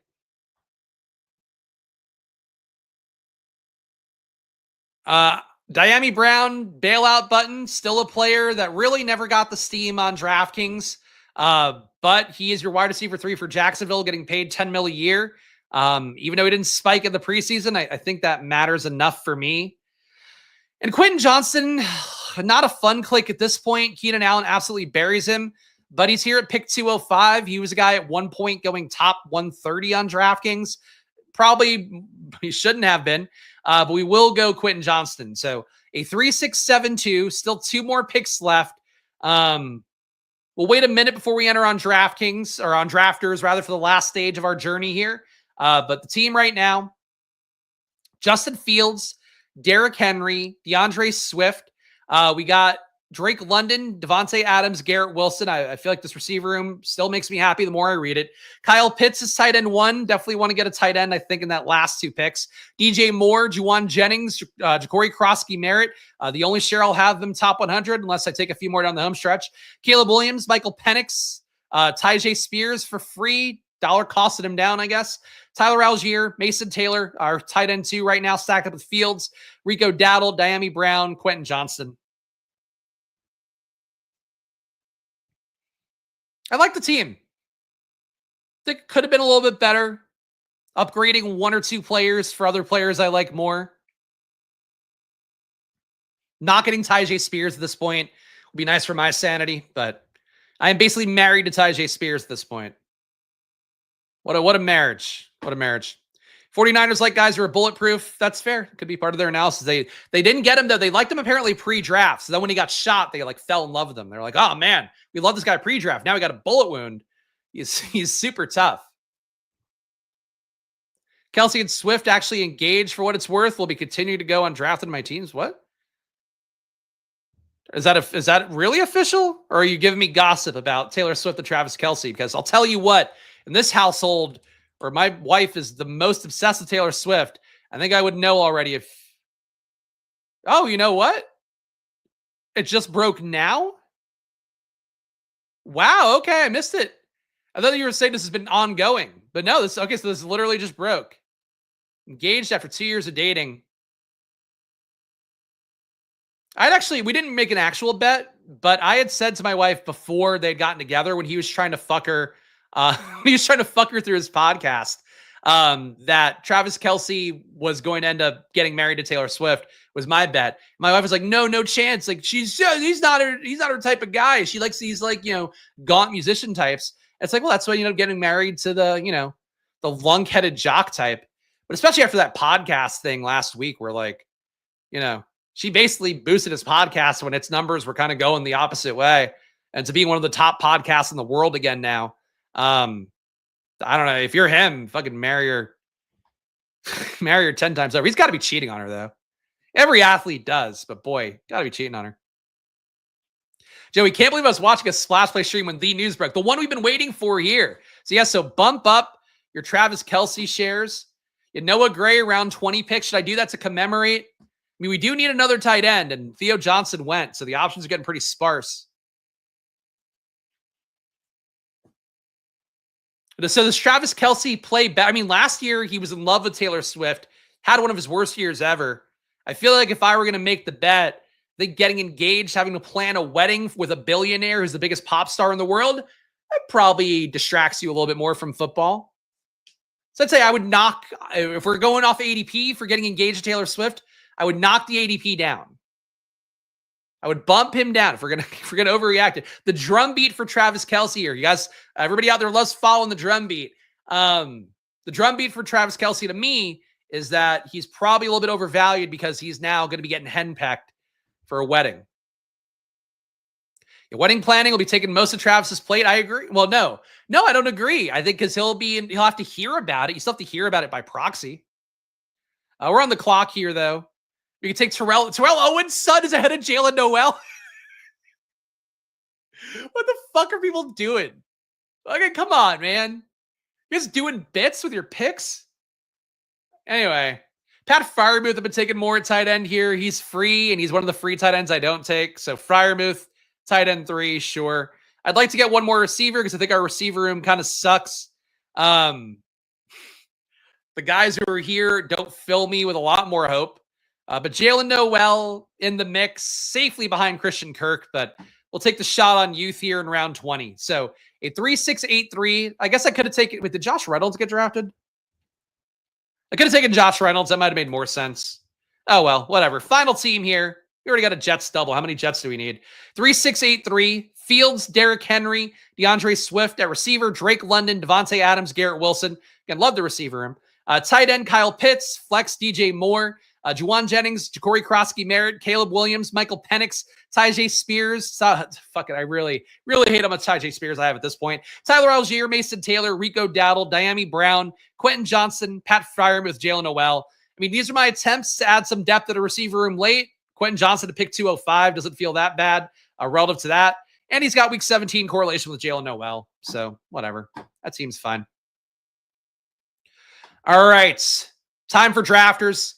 Last stage on our journey today, guys. You can see here 4 people in this draft. So you can literally get in this room with me right now on drafters. And please do that. Of course, we're in the home stretch on drafters where I want you guys to use that promo code Splash Drafters. But I really, I really want you to use the promo code. The more money we make for drafters on the home stretch, better shot you have them paying me to do best ball again next year. It's the only way I'm going to do it at volume again next year on stream. But either way, drafters, a big thing on there for you. The most important part for your money is if you play on drafters right now, you have a shot at a lot of overlay on here. You can see, let me pull up the exact numbers while this graphic is up, because I want to give you guys accurate math. So there's 82,132 entries put in. So 82,132 divided by 140,004.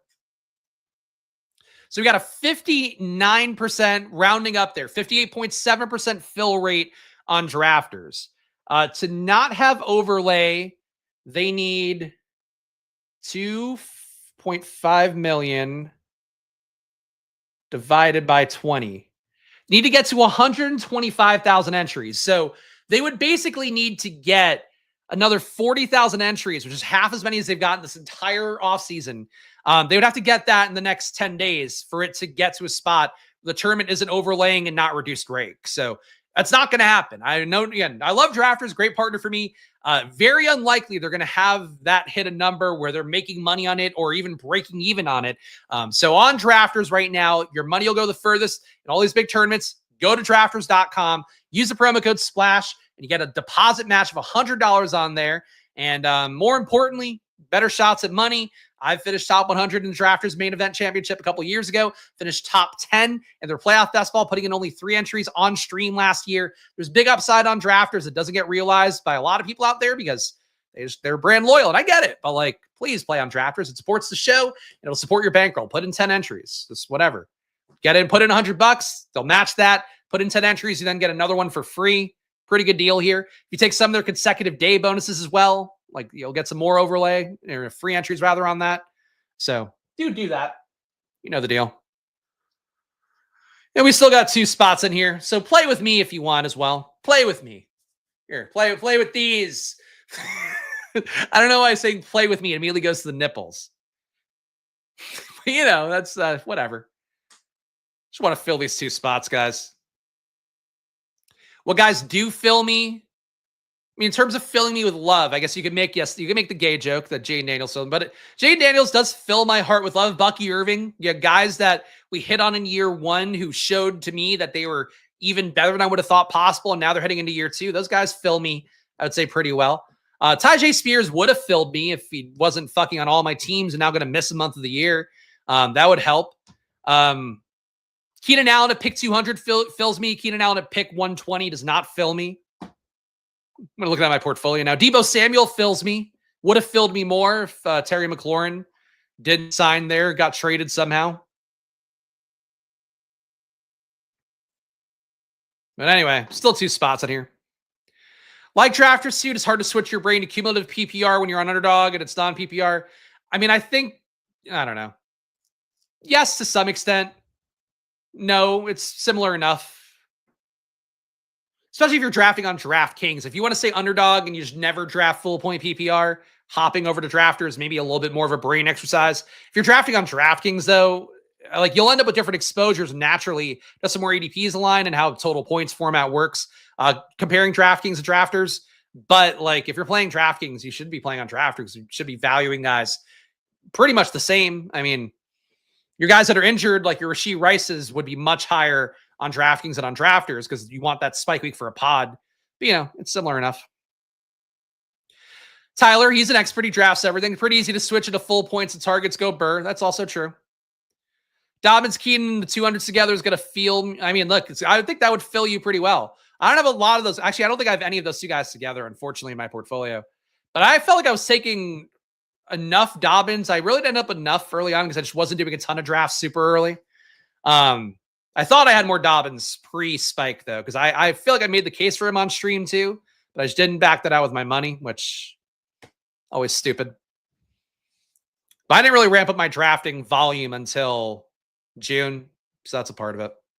Shout out to all you guys in the room, though. We got KY in the room. We got Braden in the room. SCL Bree. Melissa in the chat in the room. Chunk in this. The Capital is in the chat, too.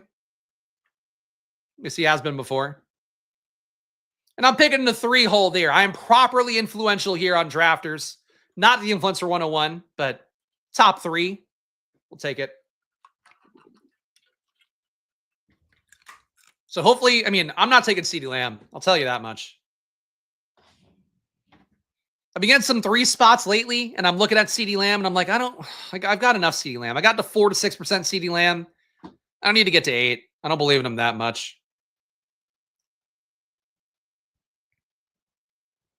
All right, Chunk, what are you doing? You should take CeeDee Lamb. You love the Cowboys. Goes Gibbs. All right, Bijan for me. Happy, yes. Bijan, thank you. I'm glad to take that in total points. Unfortunately, he is in a timeshare, Tyler Algier, based on his quotes, but we'll take Bijan Robinson here. Let me move me down so you can see the full board. And we'll strap in now. Last leg of the Try Draftalon. Appreciate all you guys hanging out, whether it is live or after the fact.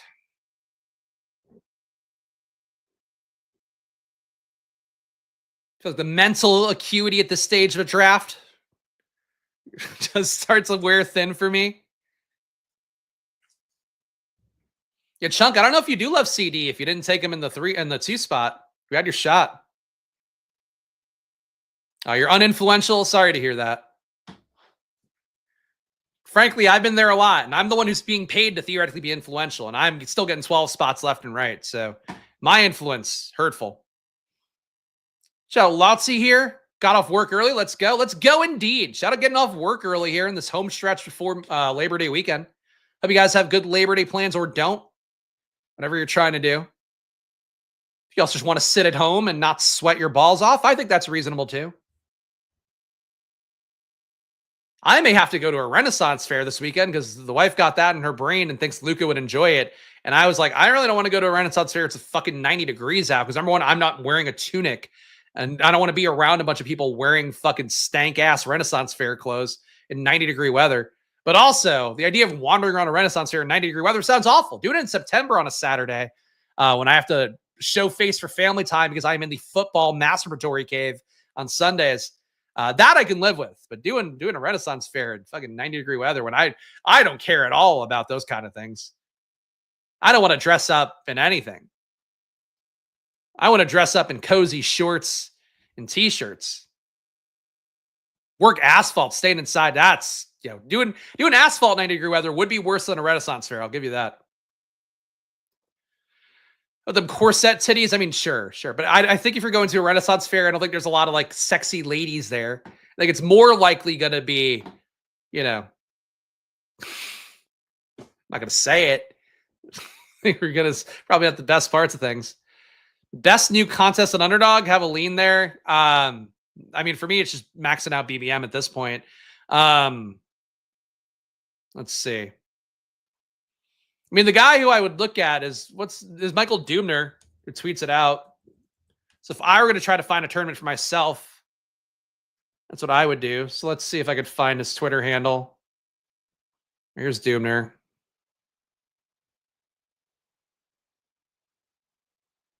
All right, so he's just plugging drafters now.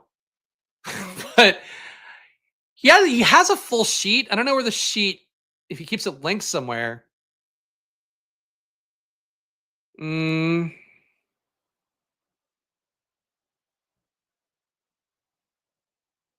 are old tournaments, so I don't think there's any value. I don't know why Dubner would stop doing it now. Like, if you're the guy who's like known as like the tournament EV guy, why would you stop doing the tournament EV calculations the last week when people probably are the most curious about it? But somebody in the chat might know better than I do. I just don't. I'm done with everything besides BBM at this point. And these tournaments as well. But on Underdog, I'm done with everything besides BBM. Brock Bowers comes all the way back here to pick 22, which does feel a bit unique. Devon Achane falling all the way back here as well, kind of unique. I'm going to go Bowers. Kind of think Bowers is one of those guys that people should have reacted to more. The Not great preseason situation. But the fact Jacoby Myers is trying to get a trade, they don't want to pay him, I do think is probably a good sign for Bowers getting more slot opportunity. So I'll go Bowers here. I think Chunk taking Achane and the value here, a somewhat unique combo. Though Gibbs and Achane with where Gibbs normally goes, I actually don't think that's that unique. But I think Bijan and Achane would have been a unique enough combo to take a shot at. That said, Bowers and Robinson, or Bowers and Bijan, double Bs. I like that start. Achane was there early in the contest. Was he this slow on drafters early on? I honestly don't remember. That's possible. The Connecticut Renaissance Fair is full of uglies. I didn't say it. Garrett Wilson. Do I just have to keep taking the same? Is this like a fucking psychological experiment on me? I think we need a receiver here, and it's a massive tier break at receiver, in my opinion. Garrett Wilson has been going much higher on drafters. So for the third draft in a row, Garrett Wilson, I got to change the thumbnail if I don't get Justin Fields here. Garrett Wilson, come on down. Bijan Robinson, Garrett Wilson, still one of my favorite bets in the year. Brock Bowers, I obviously like a lot as a player, was huge on him last year. He's not one of my favorite bets on the year. McBride is a more favored bet for me, just relative to these guys being, a little bit cheaper, but I think functionally very similar plays. And I think the target share for McBride might be better. The touchdown equity for McBride might also be better. That said, happy to get the start. Bowers at pick 22 was not a common occurrence earlier on in the draft process. So we'll take it here. Try Draftlon that touches your Jets soul. Yeah, Jets fans going to be happy with me today.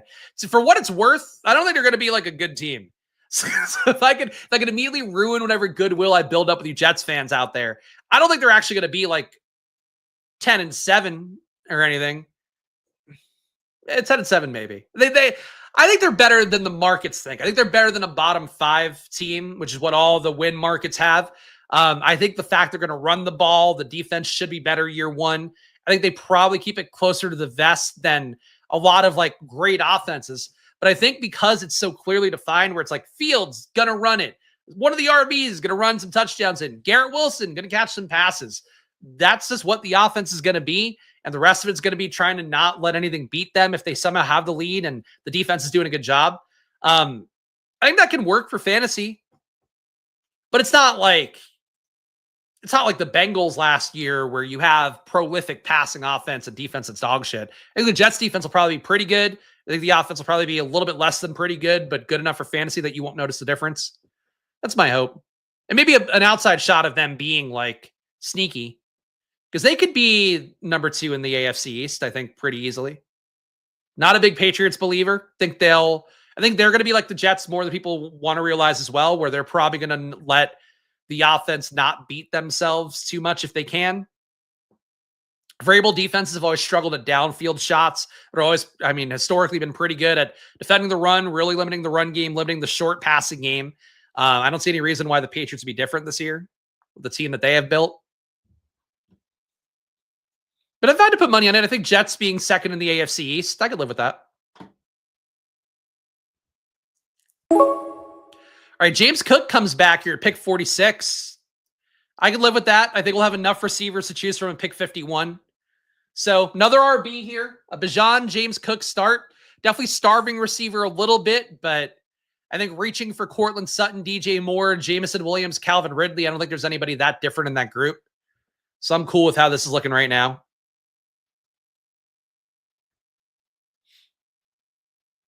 Let's see what these guys pick.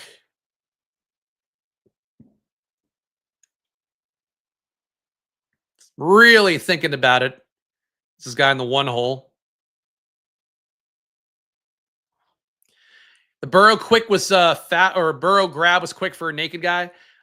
This guy's first draft in drafters, so that might be part of the logic here. Yeah, I would not go early on Joe Burrow in total points format unstacked. I would agree with that fully. Jamison Williams coming back here, a little bit of a discount. Calvin Ridley, more of a clear wide receiver 1. I like JMO. I'm just going to keep soaking up the value, which is pretty much my ethos here. I'll go JMO over Calvin Ridley. It's really close for me, though, because Ridley, the entire Tennessee passing offense could flow through him, and that wouldn't be shocking. And I kind of feel like that's a similar bet to Garrett Wilson. But like the rest of these guys here, besides Brock Bowers, like for JMO, it's a bet on a good team. For Cook, it's a bet on a good team. Robinson's a bet on a good team. So I think that's still the better way to play it. But that was really close to me. Ridley versus JMO on this kind of team, especially where like we need wide receiver upside. I think that going Ridley and knowing that he's like your lead targeter for Tennessee and he's healthy enough, he's had general soreness is why he hasn't been practicing as much as he probably should be at this stage. I think Ridley and Wilson is a more logical bet, but whatever. You should have gone Jameis, or Chunk in the 2 hole should have gone JMO over Sutton. I agree. I thought you were gonna. That's what kind of threw me for a loop there. Is Chris Rodriguez really a decent pick? Staying at 0 on him. I was taking him for free in all the slow drafts I had on DraftKings because he was still available in like round 19 or round 20. Now going round 16, he's priced up enough. I think he's still a better click to me at ADP than Krosky Merritt is at the top 90 pick. But Krosky Merritt's got slightly better signal. Rodriguez was in the roster bubble. Krosky Merritt wasn't at all. I do think Rodriguez brings the more traditional power back stuff that Krosky Merritt shouldn't have, but like I haven't gotten Krosky Merritt right this year, so I want to couch that accordingly. Try to be somebody that's willing to acknowledge when I've gotten stuff right. Like there's been things on stream this offseason, the Keenan Allen stuff, Dobbins, as much as I got that right, on stream, but did say it out loud at the very least. That stuff, like I think getting that right's one part of it. For this one, for being able to acknowledge that, like, I was not early to Krosky Merritt. I didn't advocate for him enough. I just really thought Brian Robinson was just going to kind of keep the inertia of his role because he's not as bad as people think. And a sharp team like the Niners thinks he's good. So I feel somewhat justified in that belief. I just didn't see Krosky Merritt being Puka Nacua this year. Or not even Puka Nacua, Kyron Williams more so. But, same thing, really. I didn't see that being the case. So, and I think he is. Chris Rodriguez is going where he is for a reason, Just kind of put a bow on that as best I can. Yeah, and something like that wouldn't be shocking either. Jeremy McNichols gets all the touchdowns. Like Krosky Merritt fumbles a little bit early. Like he isn't a guy that played a lot in college. Like when he did play, he played dog shit opponents. So like I just don't know what's really there. And I don't know that I trust the reporting enough to think he's actually incredibly good. I really don't like Stephon Diggs. And there's no law saying I have to take him. Does correlate for week 17, but that matters less on drafters. I just like Olave more. If Diggs comes all the way back, I'd be willing to take him. As it is right now, I just don't think Diggs is a click I want to start making now after I haven't made a ton of it. So Chunk here takes Diggs. More power to him. But yeah, I'm not team Stephon Diggs even a little bit. Chris Olave, cool. Done and done. And let's see what these guys take. All right, so Judy, Laporta go. I could make an anti-Gibbs bet here with David Montgomery. Jacoby Myers, if he stays on Vegas, it makes sense to take him here. It's hard for Myers to get traded at this point, I would think. I think what's more likely is like a Bengal situation with Trey Hendrickson where they just give Myers an extra $5 million this year and like he can walk in the offseason. Because he's probably not a part of the long-term plans given that they have Besh. They have Thornton. They seem to like both young guys. I think better players would certainly make them, a little bit more replaceable right away. But I think in this build, we have the bet on Bowers. We'll do a Vegas stack. Jacoby Myers after ADP, but he probably wouldn't have been, I guess, in full point PPR on drafters. He's going in the 60s in some rooms I did last week. I'll take Myers here with Bowers. So Bijan Robinson, James Cook, Garrett Wilson, Jamison Williams, Chris Olave, Jacoby Myers, Brock Bowers. It's a pretty nice team, I think. And if Myers gets traded somewhere else, they probably have to give him new money, so he becomes a more important player for them than he was for Vegas. So I think that's the logic if you're taking Myers right at ADP or a little bit after it. think there's a chance from what they saw from Eckler made him want to get more touches. The thing for Eckler, though, is like if this is a team that fancies itself a Super Bowl contender and based on all the moves they made, getting a lot older this year, they seemingly do, and they made the NFC title game, so you get it. You want to keep Eckler healthy for the home stretch. So like I think that's where Eckler to me shouldn't be like a wheels up click. Like he to me is I got enough. Like I got 20% Eckler at like the 160s, 170s. I've got enough Eckler at this point. Still think he's an okay click in the 130s, getting to 120s. If he gets to the 110s, that's where Eckler's getting a little bit nuts to me. Last draft on DraftKings, I think he went like 95. He can't be a bell cow, I don't think, at the stage. He might take more work away from Krosky Merritt than you would believe, but there's no world where Eckler's going back to Chargers Eckler. I don't think. I'd be shocked by that. Like, what was Eckler's workload in the playoffs last year for Washington? Because, like, that was when they fell out of love with Brian Robinson around the playoffs last year. I think the Lions game in particular is when they really started to hate Brian Robinson based on the beat reporter reports. So let's see. So this game where Commanders had the lead here, it didn't feel like Brian Robinson ran aggressively enough in the second half. Eckler got 6 carries, 4 receptions compared to 15 carries, no receptions for Brian Robinson. And then next week, sure, I'm not coming up in a pick. All right, we're coming up at a pick here. I'll try to find this information for the NFC title game. NFC title game was a blowout, so that's going to be a little bit weird, I think, no matter what. Let's make this pick. Tyrone Tracy coming back. Charbonnet coming back.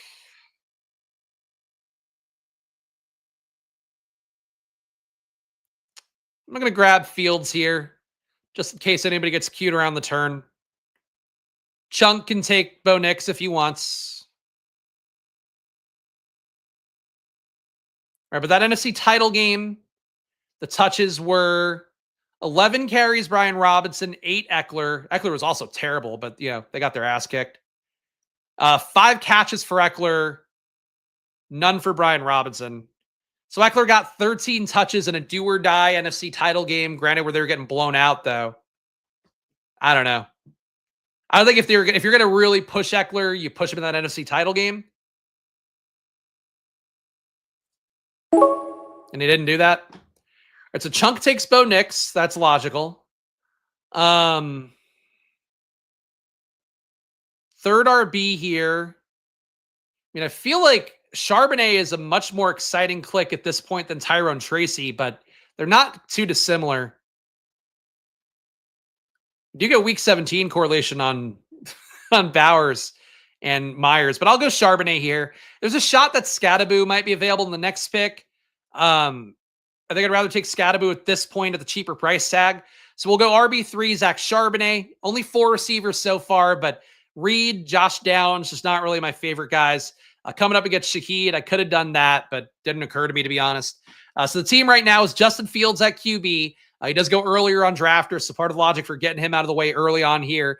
Bijan Robinson, James Cook, Zach Charbonnet, think a decent top 3. A receiver, Wilson, Jamison Williams, Chris Olave, Jacoby Myers. I think the top 4 receiver also works. Elite tight end with Brock Bowers. Hopefully he's not getting everything gobbled up by Michael Mayer. And then if Myers gets traded somehow, which I don't think is likely, Bowers gets more valuable, and we got him at a nut low ADP. So I think the team makes sense. Kendre Miller is the league's new round 20 pick. If you can get him there, yeah, I agree. The fact he's the RB2 now, they cut Akers, they cut Clyde Edwards-Helaire. So pretty big cosign on both Kendre Miller and, to a lesser extent, Devin Neal. And you still have an out this year, too. Like, if the Saints are going nowhere, Kamara's going to be a really appealing trade candidate for a contender that needs more juice at RB, or the starter went down, something like that. So there are real outs for Kendre Miller. I agree. He's a guy to scoop. Like him, Troy Franklin.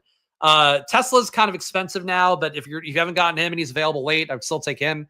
But I think really for me, Troy Franklin, Kendre, 2 of the bigger surgers that I've been trying to get more of late now that I feel like there's some real kind of signal behind them and they're still cheap enough. Ollie Gordon's gotten way too expensive. I would have bought him, but his buy window went crazy, like really fast. Tesla just went round 15. Too crazy now. I don't think it's too crazy because he does seem like he's going to be your wide receiver 3 for the team. Like, I don't think Tim Patrick holds him at bay very long, given the fact he's looked good. I mean, Tesla wasn't a guy who graded out to me as particularly special in college, which was part of my reluctance to get there. With him and the fact, too, you have a pretty clearly defined, top 2 overall. But that said, Tesla, I think, has flashed really well. He's got better size than I thought, or I was aware of coming in as well. So I have no issue buying Tesla, especially if you have Goff or if you have a Minnesota stack and you want to get a bring back for week 17. But buying him just on his own, not crazy about an unstacked Tesla with the price tag up so much. But I also got enough Tesla. Like, I was taking him a lot when I had Goff or Detroit, Minnesota situations. So I think I've got...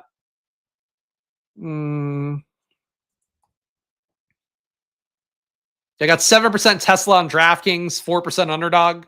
So I got enough in the free window. All right, so total points format. Chris Godwin is not really our guy. But this team can withstand it better than most. So I am going to take Chris Godwin here. 4 weeks being out, but we need Garrett Wilson, Jameson Williams, Olave, and Myers to fill in for him. I mean, if those guys aren't playing well anyway, this team sucks. So I think that bet is okay for me to take Chris Godwin at this point. But you see Chris Godwin going pick 120 here. That's fine. On DraftKings, him going pick 120, I think is dumb shit. Like, deal with the zeros. Hope your team can survive long enough that he comes in and is supercharging your team. For total points, though, you lose so much of that flexibility that he's a tougher click here. And Chunk didn't take Jared Goff. We do have the correlation with Jameson Williams. Want to increase our QB projection a little bit. I think he's more valuable to me here than Jaden Blue, Mixon, Scattaboo. I'm going to go Jared Goff. So Fields, Jared Goff start here. Bijan Robinson, James Cook, 2 elite RBs. So I think that gives me a good baseline to work off of. Took Charbonnet as well, about 9 picks after ADP. Like him going where he's gone this entire offseason. When he goes top 90, I really don't want to click Charbonnet as much. Garrett Wilson, the 3rd time I've had him with Fields on a team today, so it is firmly a Jets situation today. Jameson Williams stacked up with Goff, Chris Olave, Jacoby Myers, Chris Godwin, and then Brock Bowers. Would obviously make sense to get Geno later on in a draft to round out the 3 QB room, but we'll see how that goes. Apparently, Raiders are not looking to trade Jacoby at this point. I don't know why they would. No team's going to give him enough draft capital and be willing to pay him. It's hard to give him new money at this point. I would think if he gets traded now, you're looking at more mid-season. So, see how it goes.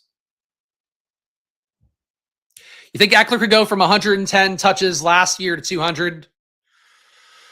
200 over, I mean, assuming that he plays 14 games, because he's probably going to get hurt at some point. 200 divided by 14. 15 touches a game. It's possible. I think 10 to 12 and a half is where I would pin Eckler down. Then Ja'Cory Krosky, Merritt getting 10. Chris Rodriguez getting 5 to 10 / Rodriguez and McNichol getting 5 to 10. I think that's the breakdown. If I were making the projection off the top of my head. Somebody out there, I mean, honestly, well, I guess it depends when they did it. The projection podcast that Leone and Gretsch do for ETR might be worth going back and listening to if you want. Especially if they did the Commanders recently, because I'd be curious to hear how they break down that room. Oh, I got an email in my spam that an AI company that I used before on pitch decks is shutting down. Shocking to see that an AI company would be shutting down because people don't give a shit. Alex is freaking out. My wife was freaking out about there's some software that I guess for creative directors, agency people, if you work in like any sort of marketing, social media thing, there's now a tool. I forget what it's called. It's like something book, Springbook, I think it is. And it does like basically builds a creative plan off of entirely AI. It's like people freak out about AI a lot. And she was freaking out about it yesterday. And it's like, well, this thing could do my job. It's like, well, your job is to like learn how to manage the AI tool, because AI is actually usually not that good running on its own. It needs human intervention to kind of keep it aligned. And, for most people out there, if you're freaking out about your career, in general, you're better off like learning how to use AI as a weapon in your tool set rather than just like melting down over it. There's a lot of niche AI products that just like won't exist at a certain point. Joe Mixon available at round 12 here on Drafters. This room could withstand it, I think. Fuck. This is how I just talk myself into making the same stupid mistakes. But Mixon at 142, like, if he plays the back half of the year, like Bijan Robinson and James Cook should be making this roster most of the time. So whatever Mixon gives me is just injury coverage or a cherry on top of the sundae of the running backs I have. I think I can withstand Mixon and Godwin here. I still think Mixon and Godwin on Drafters are not good picks if you're building a room where it's like kind of mediocre projected plays. But I don't know, man. 4 games of Mixon, 6 games of Mixon. I think I can survive it. Anyway, another pick coming up here.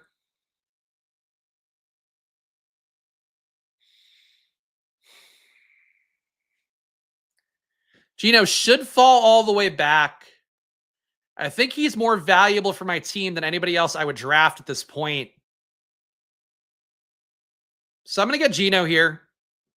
Early for Geno, but I don't trust all these guys in the middle here, even though I know most of them. I don't trust they're going to let Geno come all the way back to 166. Think we need the third QB. I also think there's a decent shot. Some of these Q tag guys that I like, your Ayuk types who can absorb some more injury time if we want. Pat Bryant types maybe come all the way back. So that's going to be my bet here. I'll take Geno Smith for the Vegas double because Geno at this point, we just might as well take him. So Fields, Goff, and Geno are top 3 QBs. Top 4 RBs are Bijan Robinson, James Cook, Zach Charbonnet, and then Joe Mixon, who we're not going to get points from for maybe half the season, at the very least the first month of the season. Garrett Wilson, Jamison Williams, Chris Olave, Jacoby Myers, Chris Godwin, who you also won't get points from the first 4 weeks, and Brock Bowers. Literally for me, and I said this earlier in the video, but like it's top of mind for me at this point in my best ball portfolio. If my teams do well this year, I'm going to be the guy that always buys injury dips and just deals with it. And that's going to be the thing. That's it. If my teams don't advance as well and I don't get any top finishers because I advanced poorly and I don't have teams that spike in the playoff pods on these sites that have them or teams that make a surge here on drafters, I'm going to really be more injury cautious next year. But the part that I really struggle with is like Joe Mixon at pick 140. I mean, you're talking about going into the back half of the season. Who do you want more? Tyjae Spears was the same pup-less thing. Will Shipley, Najee Harris, who has a banged up eye. He should get healthier, but Hampton should lose workload early on. I think you want Mixon over all these guys, unless you just want to get early points, then you take Nick Chubb. But I don't think Nick Chubb plays over Joe Mixon late. And I don't even know Nick Chubb is healthy by the time that Mixon gets healthy. That's how I view it, is like, I just think Mixon, a guy who was true value when he was presumed to be going early on, was a top 55 pick, if not top 50. Now he's going at 150. I mean, total points format's different, but I think you have to take Mixon there if you have a team like mine, and maybe in general too. I'll touch Patty B if I want. I don't know if he's even going to come back to you, Chung. I don't know if he's going to go back to my spot. Mixon could literally be out the whole year, though. Yeah, but that's people overreacting as they do every single time, and also people kind of baking in the priors from Christian McCaffrey last year. Like, oh, we didn't know enough about that injury, and now this one, which we didn't know enough about, admittedly, but like we knew he was in a boot. We knew he was banged up. We knew he had an injury that wasn't on the football field. Pat Bryant goes at 161, so Pat Bryant not coming back anyway. I don't know. I think you're still better off taking the player then who will also not be hurt from that first 4 weeks. Like, we got through one rush of time period was going to lead to a good amount of injuries across the entire thing. You can make the case total points format to never take Mixon, never take Godwin. I think I would be like, all right, I get it. But especially for pod formats, if you got Mixon at 150, I would scoop him immediately, I think.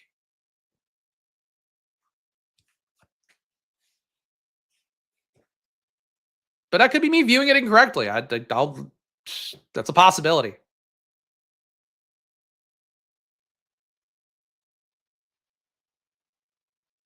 All right, this guy, whole clock here.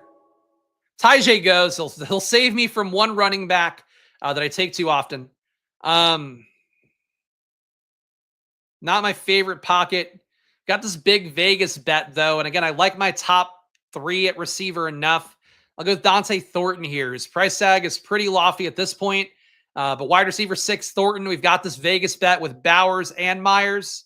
We'll go with the Vegas Ultra stack. I mean, anytime you could stack up a team run by a 75-year-old with a 50-plus-year-old offensive coordinator who's failed multiple times in the pros, you got to do it. You got to take that Vegas stack. So we're going to do it here.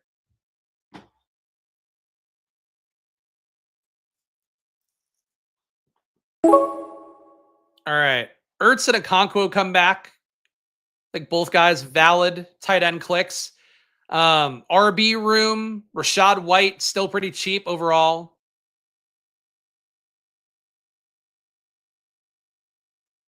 I'm going to go Rachaad White. I think when we have the Mixon, no projection here for a month, maybe 8 weeks, we'll go with a guy who should be playing, if not playing as much as he did last year for sure. He'll be in the hunt to be there for enough downs for Tampa Bay. Rachaad White at pick 171. So Justin Fields, Jared Goff, Geno Smith is a QB room right now. Bijan Robinson, James Cook carrying a lot of the water here at RB. So Charbonnet, Mixon, White, big swing with Charbonnet. The hope is that, frankly, he seems like he's going to have a partial role no matter what. So that's good. But his price tag's come up enough. I think it's still a bet. You're hoping that Walker goes down. And Mixon, undraftable total points format, maybe not. He's at pick 142. I'm taking him there. Garrett Wilson, Jameson Williams, Chris Olave, Jacoby Myers, part of my Vegas mega stack. Chris Godwin, another guy to add to the Joe Mixon not playing for the first month All-Stars. And Dante Thornton, part of the Vegas stack with Brock Bowers, our elite tight end. Paired with Bijan, probably fairly unique. Just got to get creative here the last 5 rounds. It is harder at this stage, though, to get creative and feel good about it. We all know too much this stage. Amari Cooper's an interesting last round kind of guy. So I was a big believer in Keenan Allen for free. Amari Cooper, I haven't taken once this entire year. I don't think he's good anymore. The target earning for him was still pretty good last year, though it fell off the cliff at Buffalo. But Amari Cooper last year had a 22% target per out run. 23.5% target per out run. EPA fell off the cliff, though. 0.04 EPA per target. So for comparison, Keenan Allen was about 0.2. So Keenan Allen was roughly 5x more efficient than, it's not a perfect way of looking at it, but it is sort of an easy, quick hand way to look at it compared to Amari Cooper. Cooper also 1.4 deep targets a game last year, including the Cleveland run where he was legitimately getting targeted like a wide receiver 1. Flat 0 EPA in his throws at 20-plus air yards. 0.4 red zone targets a game. He wasn't getting targeted in the red zone across both spots, Buffalo and Cleveland. I think there's enough signs that Cooper is just dead. But if you get him for free still, yeah, he's on a team. But he's not going to play slot, I don't think. And he's now behind guys. I don't think Thornton's a special prospect. Trey Tucker's and also ran there. I'm not sure he's really better than those guys. That's how I feel about him. Why would someone take Stafford naked? Because they're panicking and they just want to get a bunch of QBs. Probably it. This guy wanted to get 3 QBs and Stafford was there. Sometimes it's that simple for people making picks. Got Barkley and Henry in your last drafters draft. That's kind of fun. On drafters, I would think that's more unique because Barkley's pretty tied to top 4. Mason Taylor comes all the way back here, so we'll add him to our tight end room. Get another Jets double here, but whatever. Very thumbnail accurate drafts today, I'll tell you that much. Sometimes I just pick a face based on the news or a guy that I'm kind of just dealing with in my portfolio. And today, the drafts today are just all Jets drafts. Priority Justin Fields has turned into priority all New York Jets. Isaac Tesla here. RB, just not a Woody Marks believer. I'd rather skim totally free RBs later on. Isaac Tesla, come on down. Wide receiver 7. It's the team right now. Fields, Goff, Geno at RB, Bijan Robinson, James Cook, Charbonnet, Joe Mixon, Rashad White. Wide receiver, Garrett Wilson, Jameson Williams, Chris Olave, Jacoby Myers, Chris Godwin, Dante Thornton, and Isaac Tesla. Definitely weaker wide receiver 6s and 7 than I would normally want, but the top 4, I think, has enough draft capital there, and we'll hopefully get some creative guys late. Bowers and Mason Taylor here, our tight end room. I think a third tight end in a 20-round draft wouldn't be crazy, but I can live with those 2. Thoughts on Arroyo? Got him in the last round. If you're getting him in the last round of a 20-round draft, that's a good value on him at this point. Still would not be stoked to take him at ADP at this point because you're paying a price tag from a more enthusiastic part of the summer for him when people thought he'd be out there blocking and getting regular work. Now it seems like he's going to be safely behind AJ Barner. But, if he's your tight end, your third tight end in a 20-round draft, that's fine. If he's your second tight end on Underdog, I think you're doing less well, and you're probably in trouble a little bit there. But he's got talent. He just wasn't a great targeter at Miami, and now he's in a situation where he's not going to be an every down tight end. I don't think that's the kind of guy you're super stoked about. He's not bad. And he was going higher for a while.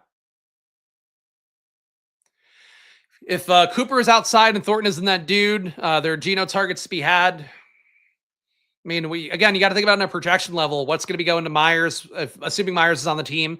What's going to be going to Bowers? What's going to be going to the run game and the backs and the pass game? There's not a lot left besides that. Packers leaning towards putting Marshawn Lloyd on IR. I mean, at this point, I wouldn't be surprised. I think they just don't want to cut one of Brooks or Emmanuel Wilson either. But I don't think it's a health thing. I think he'll be able to play in that window. But obviously for them, they would like to err on the side of caution. So I have been following. I was following actually this morning before the show to see if Marshawn Lloyd is going to get put on IR from one of the moves because they've already started to make some cuts. Hasn't happened yet. How sad is it to live life with paper hamstrings? I mean, one of the quotes that I think it was RB coach had for the Packers to the media, I want to say within a week when I was just going through old tweets and stuff about Marshawn Lloyd, they were like, nobody's working harder than him. So they think he'll be okay at some point. So it's not like he's lazy and getting hurt over and over again, but you keep getting hurt over and over again. It sort of is what it is. I think for drafters, I probably would not want much Marshawn Lloyd at this point. I've already got enough, I'm sure.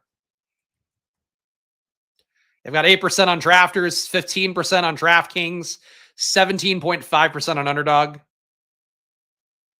Talent's too strong, but my balance of injuries versus talent will be the theme for me of 2025. Malik Washington coming back, Sean Tucker coming back. I think we want an RB the most here. Going Ty Johnson here. I want a guy who's got a shot to score some touchdowns at this point at RB. And Ty Johnson is a guy that can do that. He runs the risk that James Cook getting paid more money is going to just get him more opportunity that Cook wants for himself, getting the third down role. But they still seem to like Johnson the most doing it. So definitely a spot here where hopefully we can get both sides of the equation by having Cook, taking Ty Johnson on top of it. So certainly, I guess the case for the most upside for James Cook would somehow hurt Ty Johnson. So maybe a little bit of a flaw in process there to take him. And I'm thinking one more RB here. Kareem Hunt locking down the goal line roll. Will not shock me to see Eli Mitchell get cut today by the Chiefs. In fact, I'd be kind of surprised if he didn't, based on the team reports. Raheem Mostert, though, fits the Vegas bet we have going here. Is a 7th RB who maybe scoops a little bit more away from Genty than we'd like to see early on.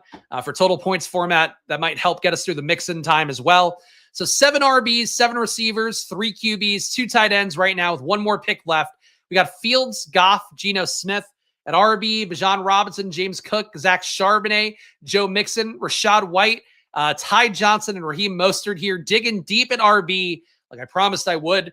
At receiver, Garrett Wilson, Jameson Williams, Chris Olave, strong top 3. Jacoby Myers, if he doesn't get traded, strong top 4. Chris Godwin's going to miss time for us, but hopefully he will come in and make the team supercharged down the home stretch, because I think drafters especially, going to hate the Godwin and Mixon types more. Dante Thornton, Isaac Tesla, rounding out the receiver room. Not my favorite guys in the world to boost the projection, but they're in the mix, and they're young guys who are seemingly going to be starting or starting adjacent. And a tight end, Brock Bowers, Mason Taylor. Look, we added volume. I think is the main thing. The positions that are weakest. So I can live with that. This is a median outcome team. That's tough.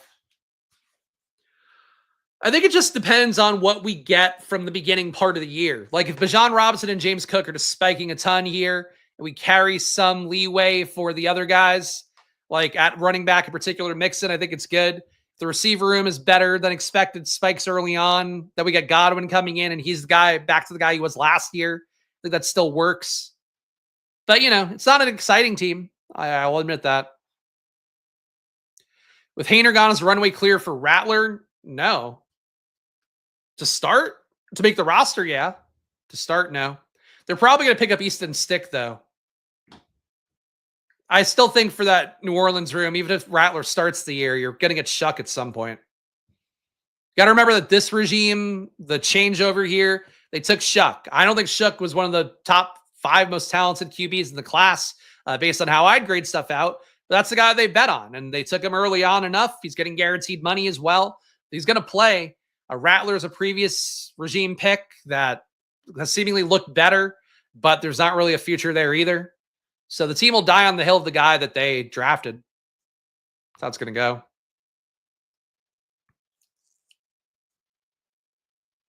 Let's hope it's Shuck since I'm screwed at QB. I hope it's Shuck for your sake. I mean, look, Russell Wilson will start. Bryce Young will start. So you got 2 QBs, Melissa. You're okay.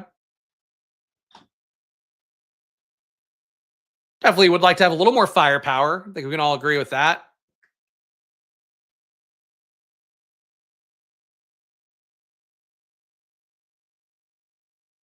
Our 2-2 goes. Guys, thinking about it here in the last round.